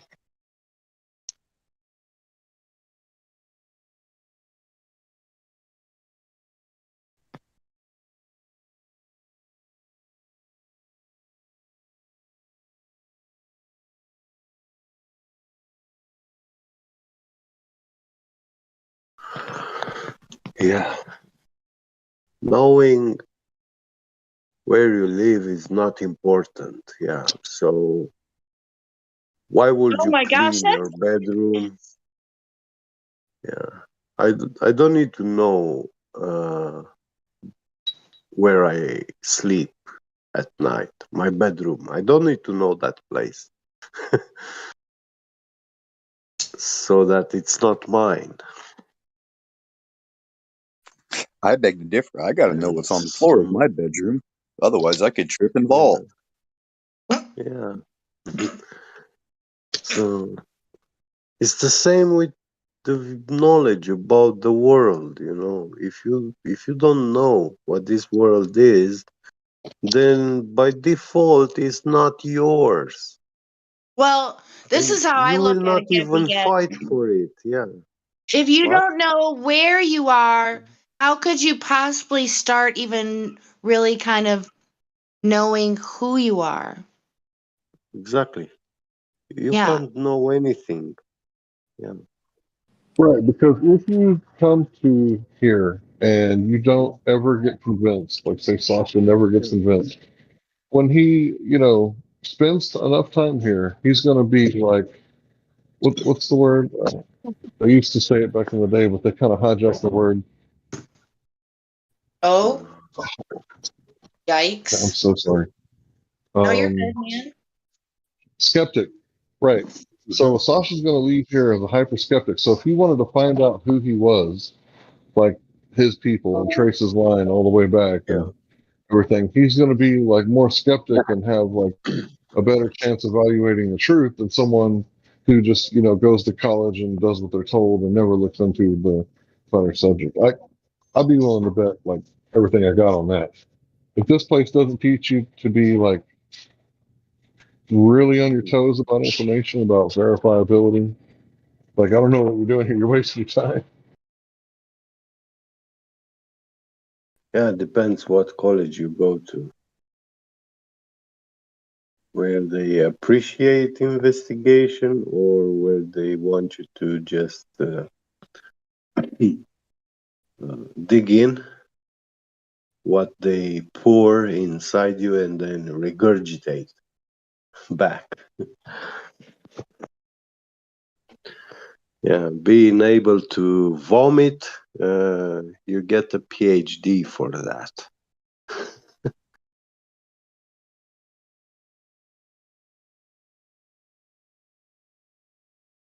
I mean, Neil deGrasse Tyson said, "Oh, we pour science into you and then you regurgitate it back." So wait a minute, get what you're telling me is that all these people that go through all these colleges, the first thing they're taught is to steel man your argument. Fuck these assholes. Yeah, I mean, he wasn't saying, we can pour shit. He was calling it science, but obviously he didn't define the word science. So he can be among those who misuse the word science by not defining it. And yeah, this is what he was saying there in that video. I saw him. It was a interview with him. Yeah. Good. Yeah. I'm good. How are you? Has it been a good day? It was good to get some sleep in, wasn't it? It's good to sleep in, wasn't it, Don? Yeah.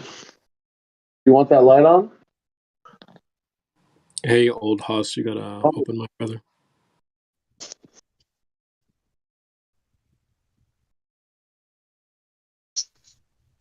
So I think the best thing to do when you start an argument is kind of maybe even before you get the definition straight, like Yeah. still man the argument.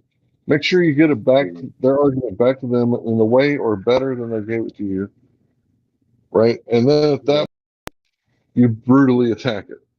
At the moment you Yeah. made it the strongest version of their argument, and you know what? I stand behind that. Like I think that's a really good way to do it. That way they can't wiggle because you nailed them down on the topic.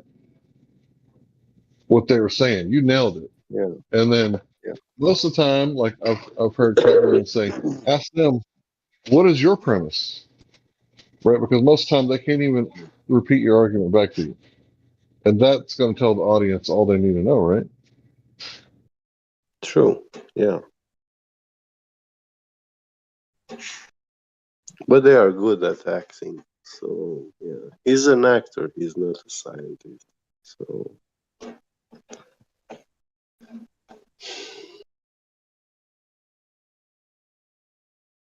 Hey, you guys, I'm checking out the music, the instrumental music that, well, I guess organs or whatever that Sunny sent me for when we cite the R prayer. So we can have that in the background, and I wouldn't mind taking a stab at recording it. I think it would be hilarious and handy. Okay, so anyway.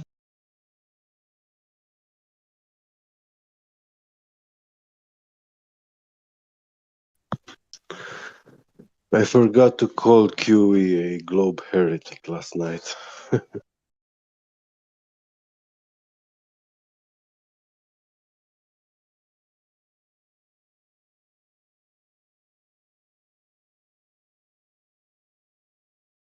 I wonder what his reaction will be when I call him a globe heretic.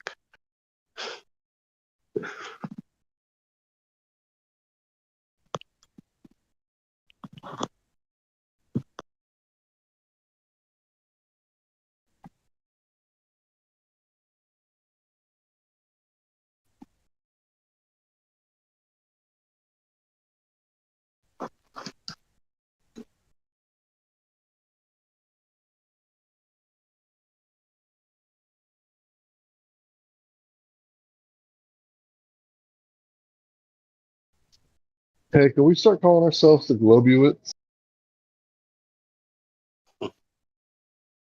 Globuites? What?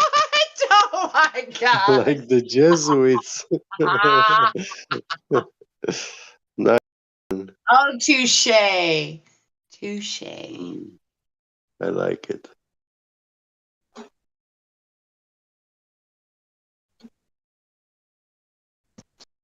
I got to say, the self-imposed globe heretic has a nice ring to it.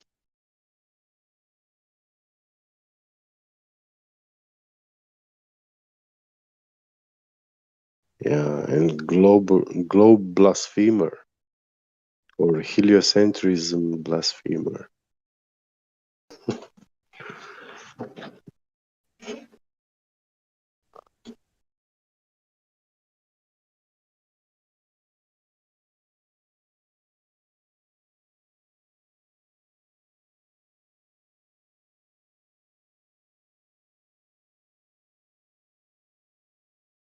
It's funny because that's the first reaction.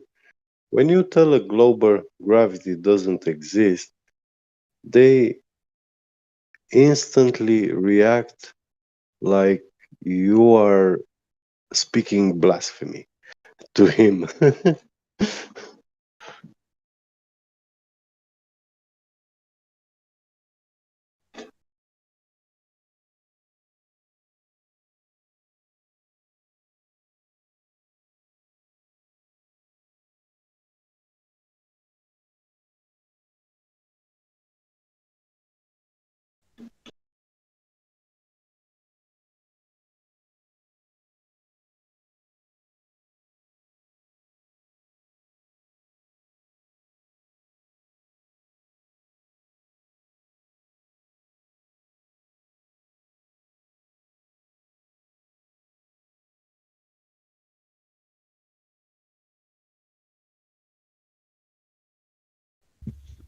Can you imagine how easy this would be if we had the funding that they have? Just that alone, right? Not even the not even the backing of like the Catholic Church or whatever, but like just the funding alone. Like this would be done and it would be over. Like seriously, like nobody's gonna wonder anymore. Yeah. Why are they struggling so hard with $60 million a day? They get all the advertising, And but their arguments are horrible. Like there's no reason to ever strawman a Glober.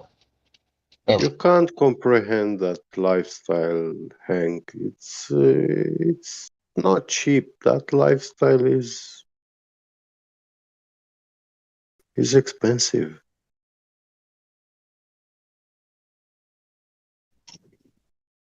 I They guess. will not. Gotta sell your They will soul. not.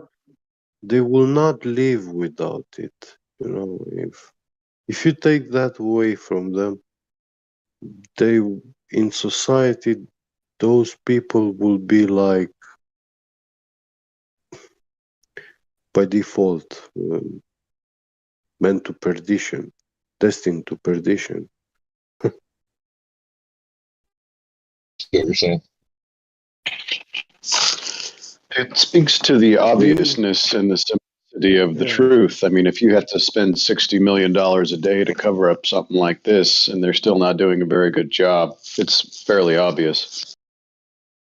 If you fire like Don Petit, yeah, if you fire him from NASA, his last resort will be like pickpocketing or, you know,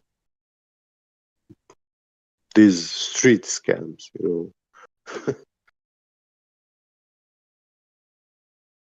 He wouldn't be good at anything else.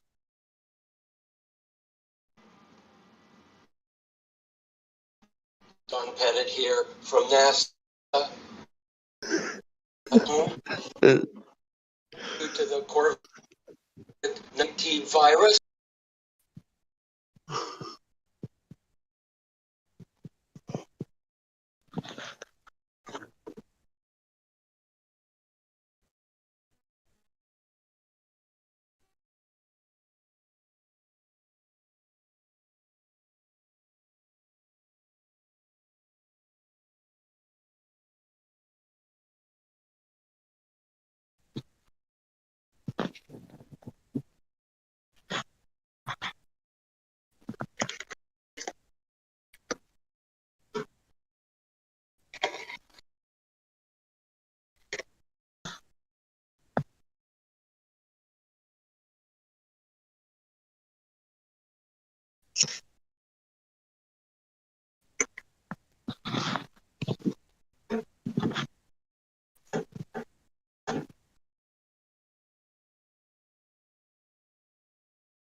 I suppose you could say partner, Jenny, if you wanted to be a little old timey.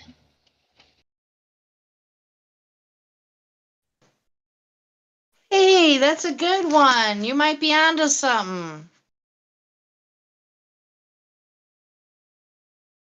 But I don't know. I guess I'm just overcautious because people take stuff the wrong way all the time. It's like, Oh oh, yeah. cringy. Oh yeah. But I'll think about it some more off that. That'd be easy to do if I lived in Texas. We don't say that word here. You guys don't Not say unless you've been that? playing Red. Not unless you've been playing way too much Red Dead Redemption. Hmm. I'd say you shouldn't bother too much about it. I know. I know. I'll just have to say that's on you, man. I don't know what to tell you. Yeah. I'll say it sometimes, but I played too much Red Dead Redemption.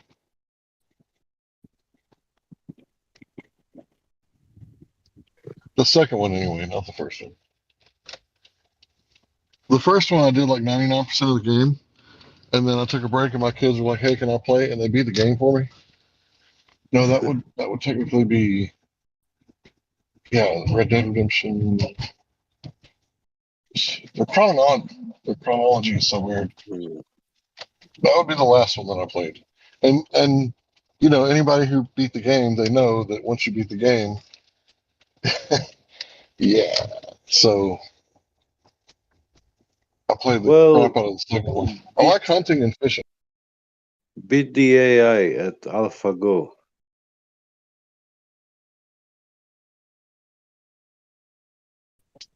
What's that, bro? Beat the AI at AlphaGo. I don't know what that means, bro. AlphaGo is a game. Oh, okay. Go is the game. Go AlphaGo is is the the game. game. Or AlphaGo is Go, the name of the yeah. computer. Yeah. Basically, it's like you have these little stones, half or glass marbles or whatever the fuck they are. Half of them is white, so whichever side you have them on, they'll either be white or black. And it's all about like the ones adjacent to you. The ones adjacent to where you move, you can flip over, and it's like a line and all that. So basically, you want to make it to where your opponent has no more moves, right? So it's I can't remember the other game that it's like.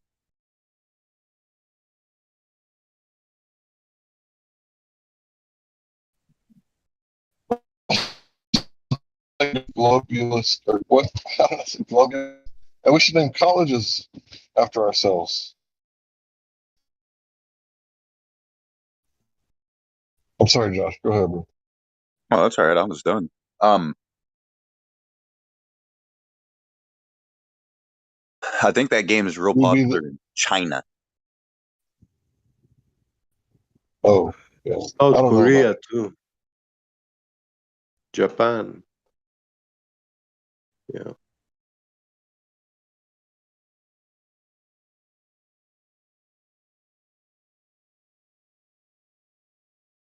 Yeah, because I know it was mainly Asians that held the record for it until the AI was able to beat them. Yeah.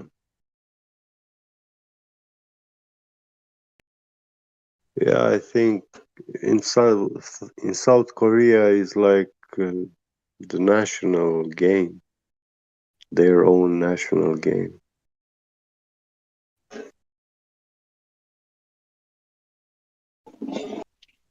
Yeah, in Korea, they uh, have a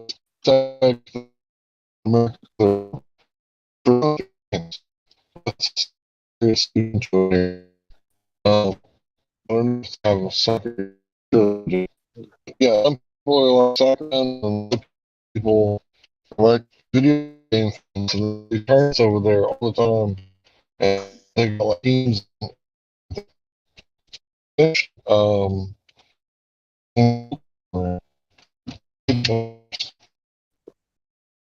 Hank, can I ask you something? Yeah, bro, go for it. Have you ever seen movies from 1950s with robots? Robot? Yeah, I don't think so. you should watch. Yeah. You were That's just, roboting, and yeah, you were roboting before. oh, you got me there. Got me good. Yeah. Yeah. Uh, you sound Hey, good you now, guys but know that? You guys remember that show Lost in Space? yeah, I saw it. Yeah, that robot knew what he was doing. Danger, Will Robinson. Danger. Don't go by that Yeah, pedophile. yeah. Mm.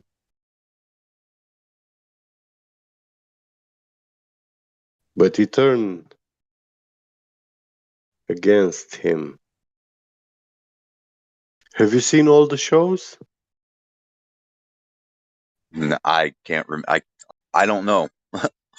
I can't say yes or no. I think there's 3 series. Yeah. I know they tried doing Seasons. a reset.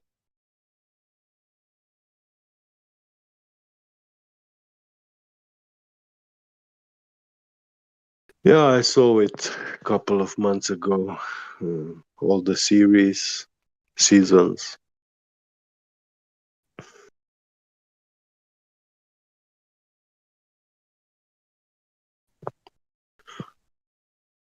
Well, the earth is flat. Welcome to the highway to the Twilight Zone.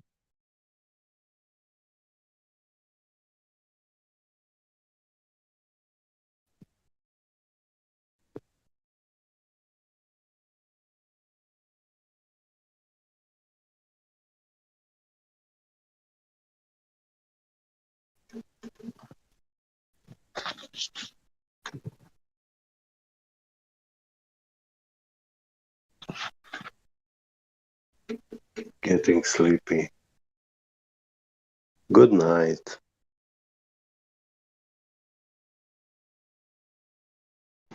Good night, Get Beget.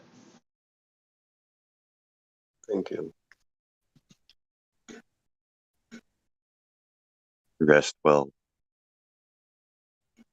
Thank you. Enjoy your time, guys. Later. Take care. Until next time. Yeah. Until next time, same bat time, same bat channel.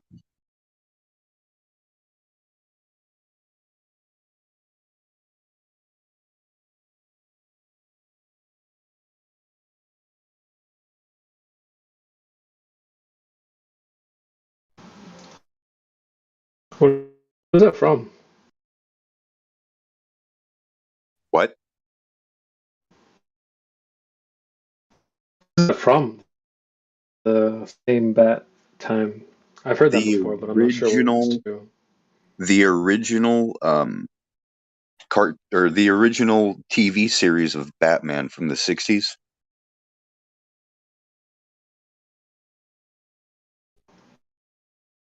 Where Adam Okay. West was playing, yeah, that one, where Adam West played Batman.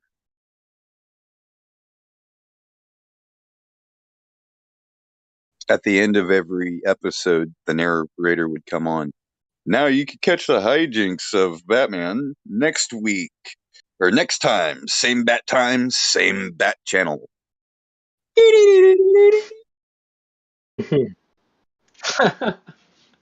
Nice.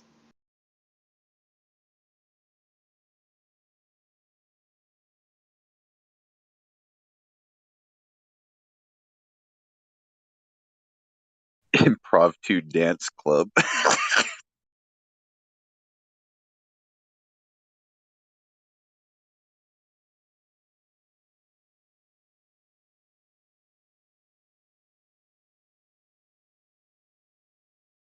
Is it just me, or does Batman seem like the devil?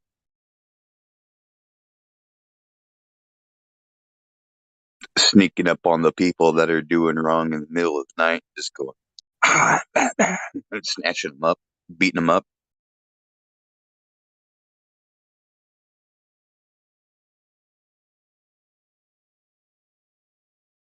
Yeah, I guess he has those horns too, right?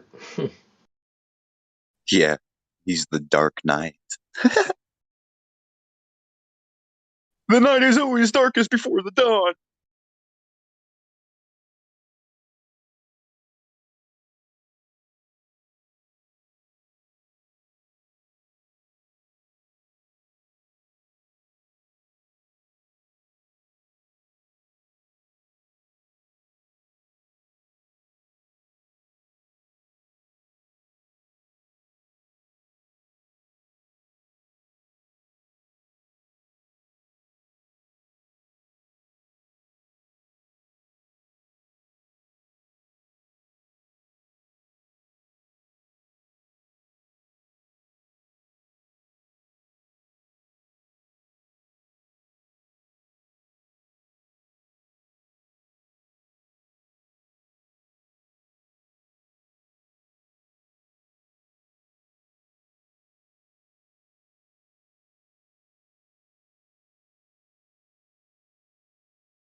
And ye shall know the truth, and the truth shall make you free.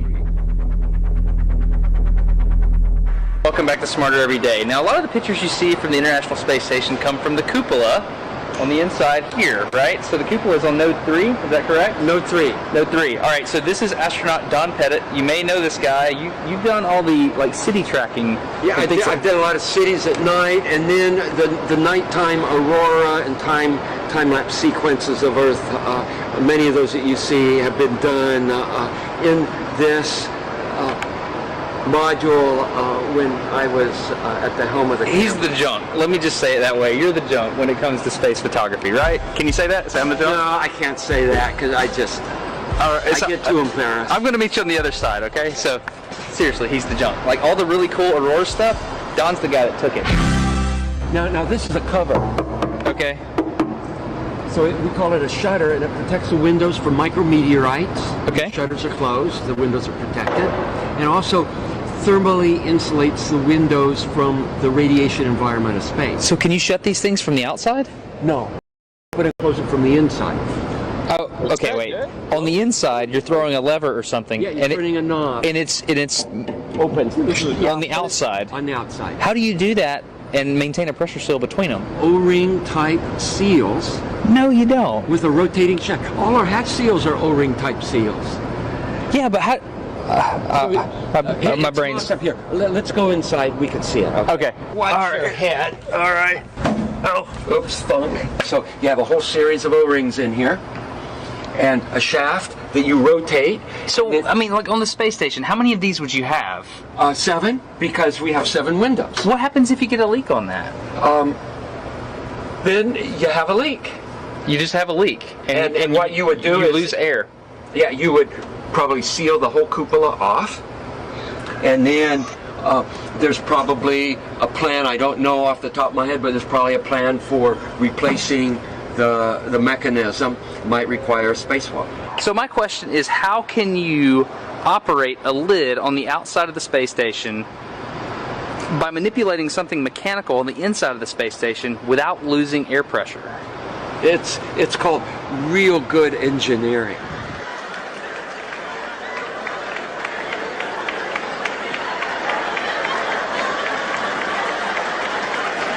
It's called real good engineering. Look at this. Somebody come and look at this. Look at this. What happens if you get a leak on that? Then you have a leak. You just have a leak. Okay, one more. Then you have a leak. You just have a leak. And what you would do you is lose air. Yeah, you would probably seal the whole cupola off, and then there's probably a plan. I don't know off the top of my head, but there's probably a plan for replacing the mechanism. Might require a spacewalk. So here we have a astronaut who has flown in space 3 times, but yet he doesn't know the procedure. He doesn't know the plan off the top of his head. If there was a leak on the ISS that he's traveled on 3 times, he doesn't know the procedure. Come on. And then there's probably a plan. I don't know off the top of my head, but there's probably a plan for replacing the mechanism.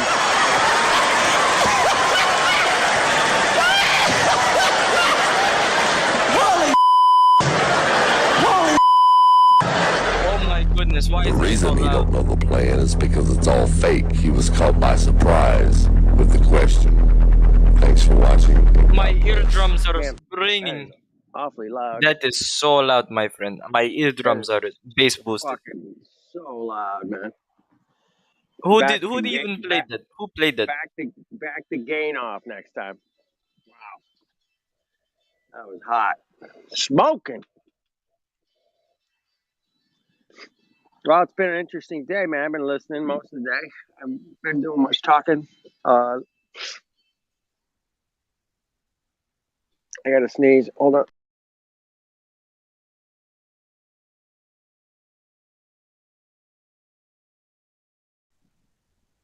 Oh, that's better. I had sun sneeze. Anybody get sun sneezes? You walk out in the sun and you sneeze. Anybody got that? Sunny in California probably does. My niece, man. My niece is like guaranteed every time, but I'm like every once in a while, man. Whew, hit the sun and sneeze away. It's weird. It's called sun sneezes. It's a thing, man. Who knew? Yeah, I do that. I hate it. Yeah, it's weird. It's electromagnetic or something. Tickles your nose hairs. I don't know.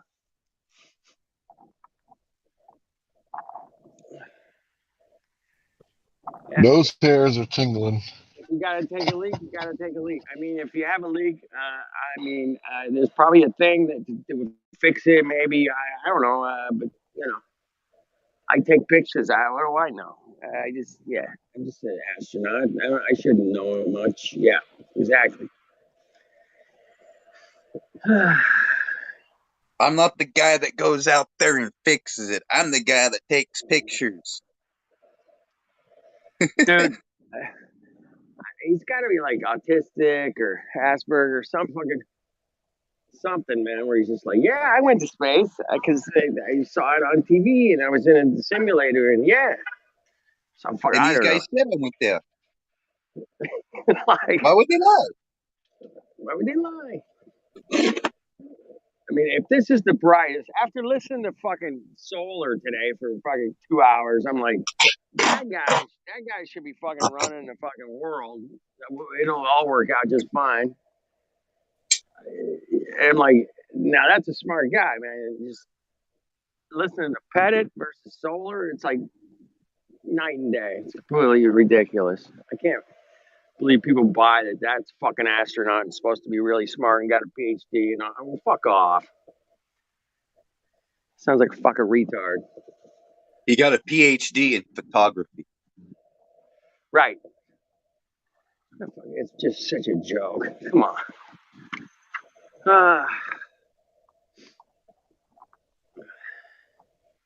PhD in photography, so that means you know how to manipulate the camera. Yeah. What a joke. And they're buying it. And with him and that other fat dude, man, I forget his name. They're sitting there like, well, of course you see stars in space. Well, yeah, you see stars all the time. It's like And when at night you can see like clouds, nebula. Yeah, of course you can see stars. Like fucking what kind of memory do you have, man? You can see the Big Dipper. You can see you can see the moon and the sun and everything too. Yeah, woo. Like really? These are the fucking geniuses that go to space. Okay, fuck off.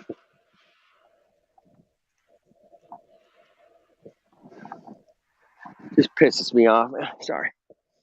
I was on my smoke break. I got 4 more violins to fix. Fuck.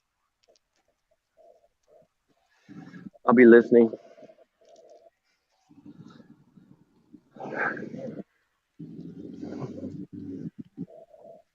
Carry on.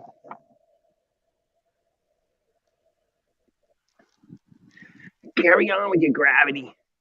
I dare you. I dare you.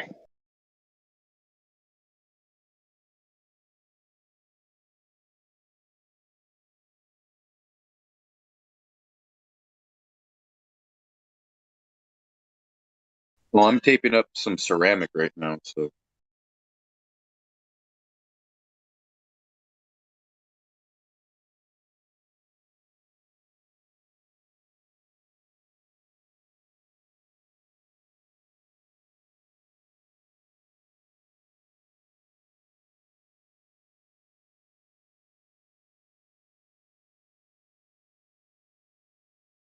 He must have broke his toilet. No, I'm just joking, bro.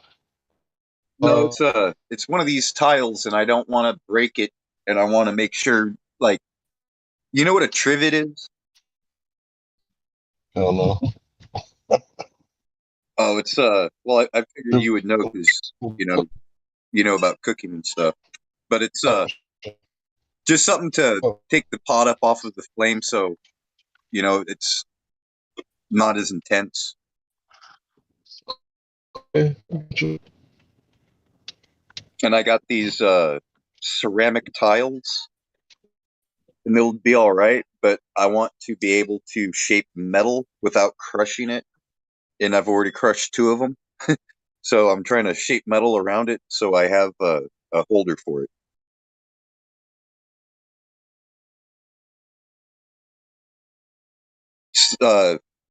Propane accessories.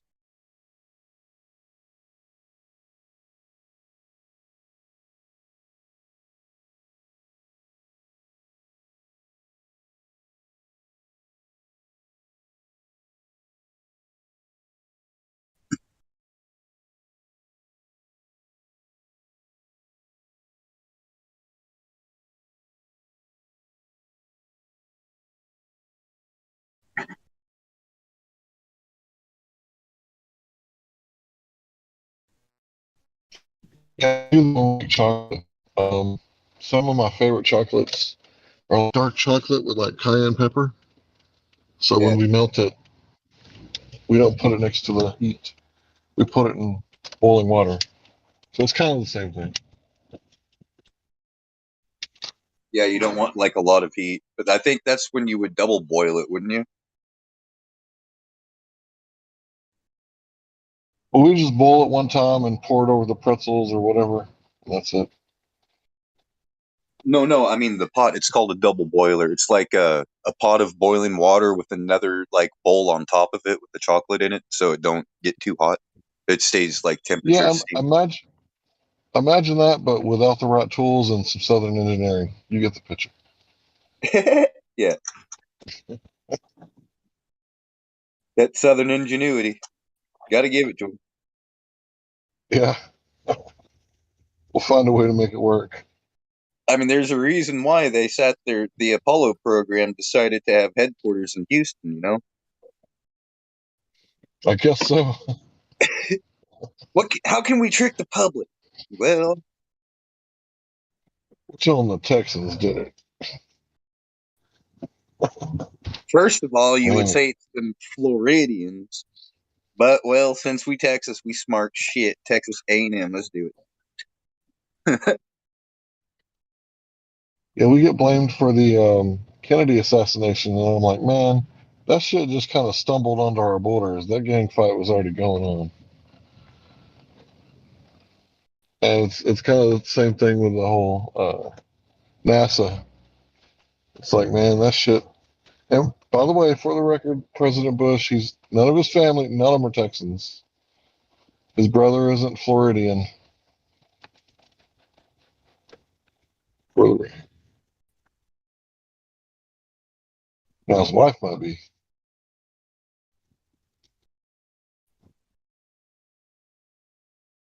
Yeah, I kind of disassociated with the government of Texas, the state of Texas, since they kidnapped my wife. I kind of feel a different way about them now. It's like, dang. And it also makes me resent, people that say that, you got all this white privilege, like cops don't mess with you. Oh, really? That's another one.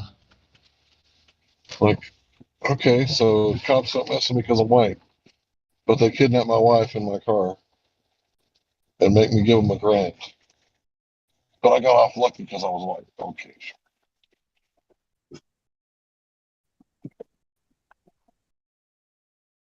Yeah, that's the one thing about the law. There's no racism when it comes to that justice shit, right? Yeah, it's give us just everything we asked for, or we're going to take a slice anyway.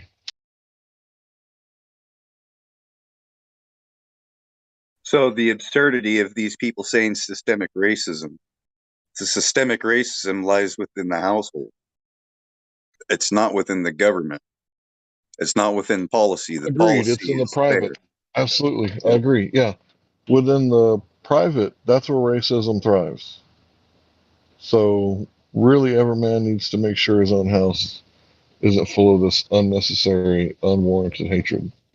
Yep. But everyone has bias and prejudice.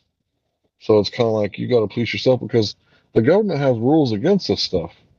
And we've even got Supreme Court Justice Scalia talking to Nancy Pelosi, explaining that racism is on the private side. It's completely legal to be racist in the private side, but the government can't do it. It's actually illegal for them to do it. Now, that doesn't mean that racists can't get hired at low IQ jobs, right? So there is that. Right.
Do we have any Globers in the house?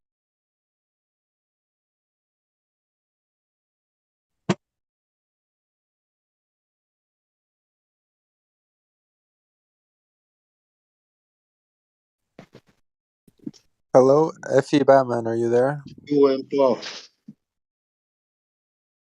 You and Puff are the Glovers. Oh, we have Puff. Yeah. So Puff believes he's living on a magical spinning space ball, I see. Wet. Yeah. Right now? Why is it quiet in here? What's happened?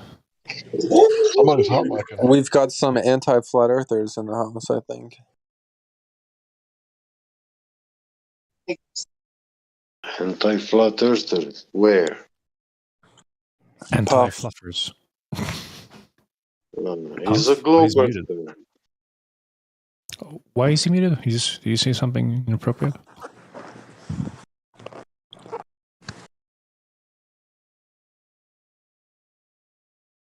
Oh, he has to go. He will be back. Yeah. I noticed that he spreads the Professor Dave clips all over the chat every time.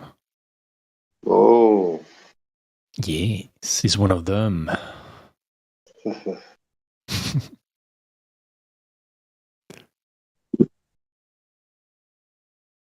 He must like these pictures I just posted in the live stream then.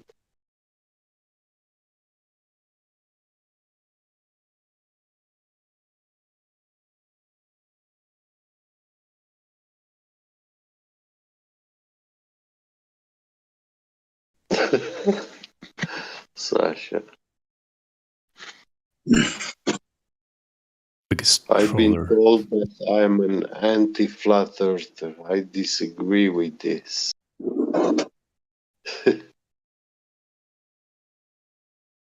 Lol, cut the shit. Nice gift. Run away, Puff.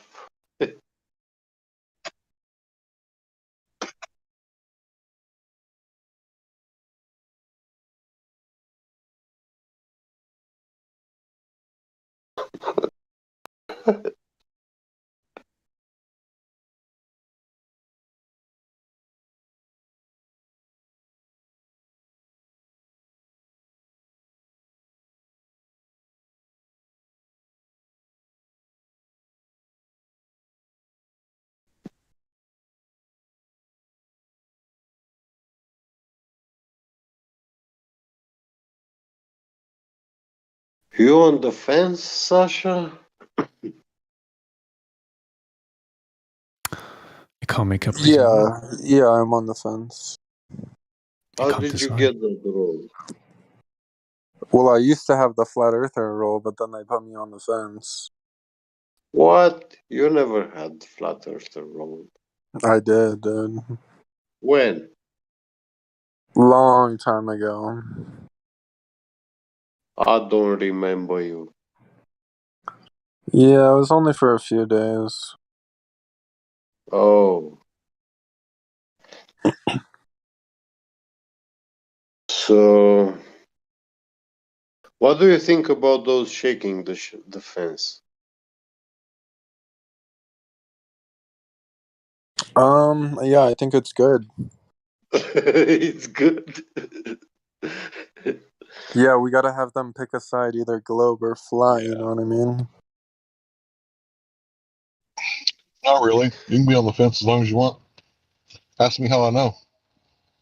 I'm pretty sure I was on the fence for probably top 5 of all time.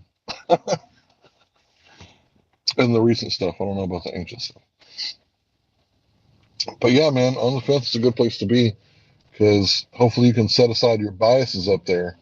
Because if you can't do it up there, where can you do it at? You either come down from it or someone make you fall from it.